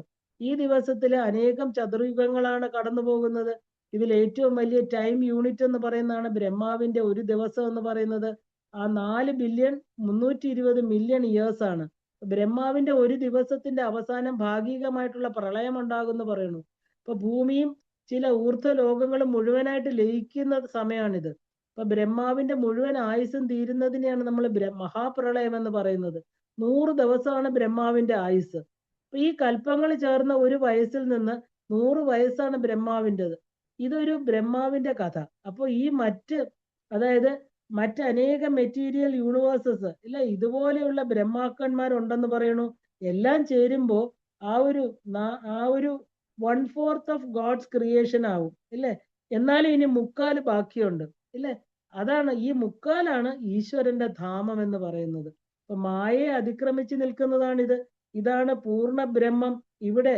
അതായത് 1/4, അത് ശരിക്കും പറഞ്ഞാല് 1 universe, 1 Galaxy, within that 1 solar system. അതിൽ ഒരു പ്ലാനറ്റ്, ഒരു എർത്ത്, അതിൽ ഒരു രാജ്യം, ഒരു സ്റ്റേറ്റ്, ഒരു ഡിസ്ട്രിക്റ്റ്, അല്ലെ? ഒരു സിറ്റി, ഒരു കോളനി, ഒരു വീട്. അതിൽ ഒരു എന്താ പറയുക, ടൈനി സോൾ, ഒരു ചെറിയ ആത്മാവ്, അല്ലെ? നമ്മള് എത്ര ചെറുതാണെന്ന് അറിഞ്ഞാലേ ദേവിയുടെ വിശ്വരൂപയായിരിക്കുന്ന അമ്മയെ നമുക്ക് അറിയാൻ സാധിക്കുന്നുള്ളൂ, അല്ലേ? അപ്പൊ എന്നാലേ നമുക്ക് ആ ഒരു വിനയാന്വിതമായിട്ട്, ഒന്നും ആരോപിക്കാതെ, ഒന്നും തൻ്റേതല്ലാതെ, അല്ലേ, നമ്മൾ ആരോടും പരസ്പര സ്പർദ്ധയില്ലാതെ ശരണാഗതി ചെയ്യണം, ഇല്ലേ? ശരണാഗത ദീനാർത്ത പരിത്രാണപരായണയാണ് അമ്മ. ആർത്തികള്, ദുഃഖങ്ങളെ തീർക്കാൻ അമ്മ കഴിഞ്ഞേ ഉള്ളൂ ആരെങ്കിലും, ഇല്ലേ? അപ്പൊ നമുക്ക് ശരണാഗതി ചെയ്യണമെങ്കിൽ നമ്മൾ ഈ വിശ്വത്തിന്റെ വിശ്വരൂപയായിരിക്കണം അമ്മയെ മനസ്സിലാക്കണം. അപ്പൊ ഈ 14 ലോകങ്ങളിൽ നിറഞ്ഞു നിൽക്കുന്നതും എല്ലാറ്റിനും ആധാരമായിട്ടിരിക്കുന്നവളുമാണ് ദേവി വിശ്വരൂപ. ബ്രഹ്മത്തിന്റെ നാമരൂപ വ്യതിയാനങ്ങളെയാണ് ഇതിലൂടെ നമ്മൾ പറഞ്ഞത്. ബ്രഹ്മത്തിന്റെ ഏകമായിരിക്കുന്ന ബ്രഹ്മത്തിന് മാത്രം കൈമുതലായിട്ടുള്ള ഒരു ഭാവമാണ് സർവവ്യാപിത്വം അഥവാ ഓംനി പ്രസൻസ് എന്ന് പറയുന്നത്. നമ്മൾ ഓംനി പൊട്ടന്റ്, ഓംനി പ്രസന്റ് എന്നൊക്കെ പറയുന്നത് ഇതാണ്. അപ്പൊ ആ പഞ്ചബ്രഹ്മ സ്വരൂപിണിയായിരിക്കുന്ന നാമത്തില് ദേവിയുടെ സൃഷ്ടി തത്വം വളരെ വിശദമായിട്ട് അറിഞ്ഞു. ഈ പ്രപഞ്ചത്തിലെ എല്ലാ ചരങ്ങളിലും അചരങ്ങളിലും ഈ ബ്രഹ്മ ചൈതന്യം നിറഞ്ഞു നിൽക്കുന്നത് കൊണ്ടാണ് ഈ വൈവിധ്യമാർന്ന നാമരൂപങ്ങൾ നമുക്ക് ദൃശ്യമാകുന്നത്. അചരങ്ങൾ അഥവാ ചലിക്കാൻ സാധിക്കാത്തവയിലും ആത്മാവില്ല. അതുകൊണ്ട് അവരുടേതായിട്ടുള്ള പ്രവൃത്തികള് എന്താ പറയാ, ഒന്നും അവർക്ക് ഇല്ല. കർമ്മമില്ല, കർമ്മഫലവുമില്ല. ഈ പ്രപഞ്ചത്തിന്റെ ഒരു ചെറിയ മൂല പോലും ഇല്ല ബ്രഹ്മമല്ലാത്തത്. ആദ്യമായിട്ട് സൃഷ്ടി ഉണ്ടാകുന്നത് പൂർണ്ണമായിട്ട് ഉള്ള അന്ധകാരത്തിൽ നിന്നാണെന്ന് പറയണു. അതിനെയാണ് നമ്മൾ ബ്ലാക്ക് ഹോൾ എന്ന് പറയുന്നത്. അപ്പൊ ആ ഇരുട്ടിൽ നിന്ന് ആദ്യമായിട്ട് ബുദ്ധി ഉണ്ടാകുന്നു. ബുദ്ധിയിൽ നിന്ന് അഹങ്കാരം ഉണ്ടാകുന്നു. ഈ അഹങ്കാരം ആ പഞ്ച തന്മാത്രങ്ങൾ ഉണ്ടാകുന്നു. അതിൽ നിന്നാണ് ഈ പ്രപഞ്ചവും അവിടുത്തെ ജീവജാലങ്ങളും ഉണ്ടാകുന്നത്. ഈ പ്രപഞ്ചം ഉണ്ടാകുന്നത് പ്രധാനമായിട്ട് 3 തലങ്ങളിലാണ്: ഗ്രോസ്, സട്ടിൽ, കോസൽ. ഇതിനെ നമ്മൾ വൈശ്വാനര, ഹിരണ്യഗർഭൻ, ഈശ്വരൻ എന്ന് പറയുന്നു. ഈ 3 തലങ്ങളും മനുഷ്യനിൽ അനുഭവവേദ്യമാകുന്നത് ജാഗ്രത, സ്വപ്നം, സുഷുപ്തി അവസ്ഥയിലായിട്ടാണ്. തന്ത്രശാസ്ത്രം ബ്രഹ്മത്തിന്റെ 2 പ്രധാന കർത്തവ്യങ്ങളിലൂടെ പറയുന്നത് തിരോധാനവും അനുഗ്രഹവുമാണ്. അപ്പോൾ ആ അവസ്ഥകളെയാണ് മനുഷ്യരിൽ തുരീയവും തുരീയാതീതവുമായിട്ട് പറയപ്പെടുന്നത്. 3 അവസ്ഥകളെ അതിക്രമിച്ചു നിൽക്കുന്ന അവസ്ഥയാണ് തുരീയം. ഇപ്പൊ കോൺഷ്യസ്നസ് അഥവാ ബോധം തുരീയത്തിനെ അതിക്രമിക്കുമ്പോഴാണ് ദ്വൈതാവസ്ഥ പൂർണ്ണമായിട്ട് ഇല്ലാതായിട്ട് തുരീയാവസ്ഥയിലേക്ക് എത്തിച്ചേരുന്നത്. ഈ തുര്യാതീത അവസ്ഥയും കഴിഞ്ഞാൽ പിന്നെ വീണ്ടും ശുദ്ധമായ പൂർണ്ണ ബ്രഹ്മത്തില് ലയിച്ചു ചേരുകയാണ് ചെയ്യുന്നത്. ഈ അവസ്ഥയാണ് തുര്യാതീത എന്ന് നമ്മൾ പറയുന്നത്. ഇവിടെ ജീവാത്മാ എന്ന അവസ്ഥയിൽ നിന്ന് ബ്രഹ്മത്തിൽ ലയിക്കുക എന്ന കൈവല്യ പദത്തെ പ്രാപിച്ചിരിക്കുകയാണ്. ഇതിനപ്പുറം വേറൊന്നുമില്ല. അപ്പൊ ജീവന്റെ യാത്ര അവിടെ അവസാനിക്കുകയാണ്. ഒരു പ്രത്യേക അവസ്ഥയിൽ പിന്നെ ഉണ്ടാവുകയും ചെയ്യുന്നില്ല. ഇതിനായിട്ട് ഒരു വ്യക്തി അതികഠിനമായിട്ട് പരിശ്രമിക്കേണ്ടതായിട്ടുണ്ട്. കാരണം ആദ്യത്തെ 3 തലങ്ങള് അത് ഓട്ടോമാറ്റിക്കലി സംഭവിക്കും: ജാഗ്രത, സ്വപ്നം, സുഷുപ്തി. എന്നാൽ ഈ വൈശ്വാനരൻ, ഹിരണ്യഗർഭൻ, ഈശ്വരൻ എന്ന ആ ഒരു എന്താ പറയാ, ഈ പേരുകൾ നമ്മൾ അറിയുന്നത് 3 ദേവതാ സങ്കല്പങ്ങളാണ്: ബ്രഹ്മാവ്, വിഷ്ണു, രുദ്രൻ. ഇല്ലേ? ഇവരാണ് സൃഷ്ടി, സ്ഥിതി, സംഹാര കർത്താക്കൾ. അപ്പൊ ആ ഒരു സാധാരണ എല്ലാ വ്യക്തികൾക്കും ജാഗ്രത, സ്വപ്നം അറിയാം. എന്നാൽ സുഷുപ്തിയിൽ തനിക്കുള്ള ഒന്നിനെ കുറിച്ചും യാതൊരു അറിവും വ്യക്തിക്കില്ല. അപ്പൊ ഇതൊരു ശരിക്കും പറഞ്ഞ അൺകോൺഷ്യസ് സ്റ്റേജ് എന്ന് പറയാം. ഒരു യോഗിക്ക് അടുത്ത 2 അവസ്ഥകളെ കുറിച്ച് നന്നായിട്ട് അറിയാം. കാരണം അദ്ദേഹത്തിന് താൻ ശിവനാണെന്ന ബോധം വന്നിട്ടുണ്ട്. ഇപ്പൊ ശിവസൂത്രം പറയുന്നത് എന്താണ്? ശിവ തുല്യോ ജായതേ. ആ യോഗി ശിവതുല്യനായിട്ട് തീർന്നു എന്നർത്ഥം. എപ്പോഴാണോ അദ്ദേഹത്തിന്റെ ബോധതലം ബ്രഹ്മത്തെ അറിയുന്നത്, അവന്റെ കർമ്മ ഫലങ്ങള് എല്ലാം തന്നെ അഗ്നിയിൽ വീണ ഉണങ്ങിയ വിറകിന് സമാനമായിട്ട് കത്തിപ്പോകുന്നു. അങ്ങനെ സുഖദുഃഖങ്ങളില്ലാത്ത ഒരു അവസ്ഥയിലേക്ക് എത്തിച്ചേരുന്നു. അപ്പോഴാണ് മനസ്സ് ഇന്ദ്രിയങ്ങളിൽ നിന്ന് പൂർണ്ണമായിട്ട് വിടുന്നത്. അപ്പോൾ മാത്രമേ നമുക്ക് ഈ ഒരു അവസ്ഥയിൽ എത്തിച്ചേരാൻ സാധിക്കുന്നുള്ളൂ. ഈ അവസ്ഥയാണ് നമ്മൾ വിശ്വരൂപ എന്നുള്ള നാമത്തിലൂടെ പറയണത്. അപ്പോൾ മാത്രമേ ഈ തത്വത്തെ ഗ്രഹിക്കാൻ സാധിക്കുന്നുള്ളൂ. ദേവി വിശ്വരൂപയാണ്, ഓംനി പ്രസന്റ് ആണ്. ഭഗവത്ഗീതയിൽ അർജുനൻ ഭഗവാൻ കൃഷ്ണനെ ഇങ്ങനെയാണ് സംബോധന ചെയ്യുന്നത്: ലോകത്തിന്റെ, പ്രപഞ്ചത്തിന്റെ തന്നെ നാഥനായിട്ടുള്ള അവിടുന്ന് ഞാൻ കാണുന്നത് അനേക കൈകളോടും അനേക വായും വയറുകളും അനേകം കണ്ണുകളോടും കൂടി അനേക 1000 നാമരൂപങ്ങളോടുകൂടി എല്ലായിടത്തും വ്യാപിച്ചു നിൽക്കുന്നതായിട്ട് ഞാൻ അങ്ങയെ കാണുന്നു. ഇല്ലേ? അങ്ങയുടെ തുടക്കം, ആദി, മധ്യം, അവസാനം ഒന്നും അറിയുന്നില്ല. അങ്ങ് ഈ കാണുന്ന നാമരൂപ പ്രപഞ്ചം തന്നെയാണ് എന്ന് ഞാൻ അറിയണു. ഇവിടെ ഭഗവാന്റെ വിശ്വരൂപം എന്നത് ഈ കാണുന്ന നാമരൂപ പ്രപഞ്ചം തന്നെയാണ്. അല്ലേ? അതുപോലെ തന്നെ ഇവിടെ ലളിതാ പരമേശ്വരിയുടെ വിശ്വരൂപ എന്നുള്ള നാമം ദേവിയും വിഷ്ണുവും 2 അല്ല. അല്ലേ? ചരാചരാത്മകം വിശ്വം വിഷ്ണുരേവന സംശയ വിഷ്ണു സാക്ഷാത് ഉമാദേവി. നമ്മൾ എപ്പോഴും മനസ്സിലാക്കിക്കൊള്ളണം, അമ്മേ നാരായണ. ദേവിയും വിഷ്ണുവും 2 അല്ല. നാരായണനും നാരായണിയും ഒന്ന് തന്നെയാണ്. എല്ലാം ഏകമായ ഒന്നില് വിവിധ പ്രകടനങ്ങൾ മാത്രമാണ് എന്നുള്ള സത്യം അറിഞ്ഞാൽ പിന്നെ ജന്മം അവിടെ ഇല്ലാതായിട്ട് തീരുകയാണ്. അല്ലേ? അതുകൊണ്ടാണ് ഭഗവത്ഗീതയിൽ പറയുന്നത് മത് പ്രാണനും പരനും ഒന്നെന്ന് നിനപ്പവന് ത്വത് പ്രാണദേഹവും അനിത്യം കളത്രധനം. സ്വപ്നാദിയിൽ പലത് കണ്ടുണർന്നവനോടൊപ്പം ഗ്രഹിക്ക ഹരിനാരായണായ നമഃ. സോറി, ഇത് ഹരിനാമ കീർത്തനത്തിൽ പറയുന്നതാണ്. മത് പ്രാണനും പരനും ഒന്നെന്ന് നിനപ്പവന് തത് പ്രാണദേഹവും അനിത്യം കളത്രധനം. പിന്നെ ഒന്നും ആ വ്യക്തിക്ക് പ്രാധാന്യമില്ല. കളത്രം, ഭാര്യ, ധനം ഒന്നുമില്ല. സ്വപ്നാദിയിൽ പലത് കണ്ടു ഉണർന്നവൻ.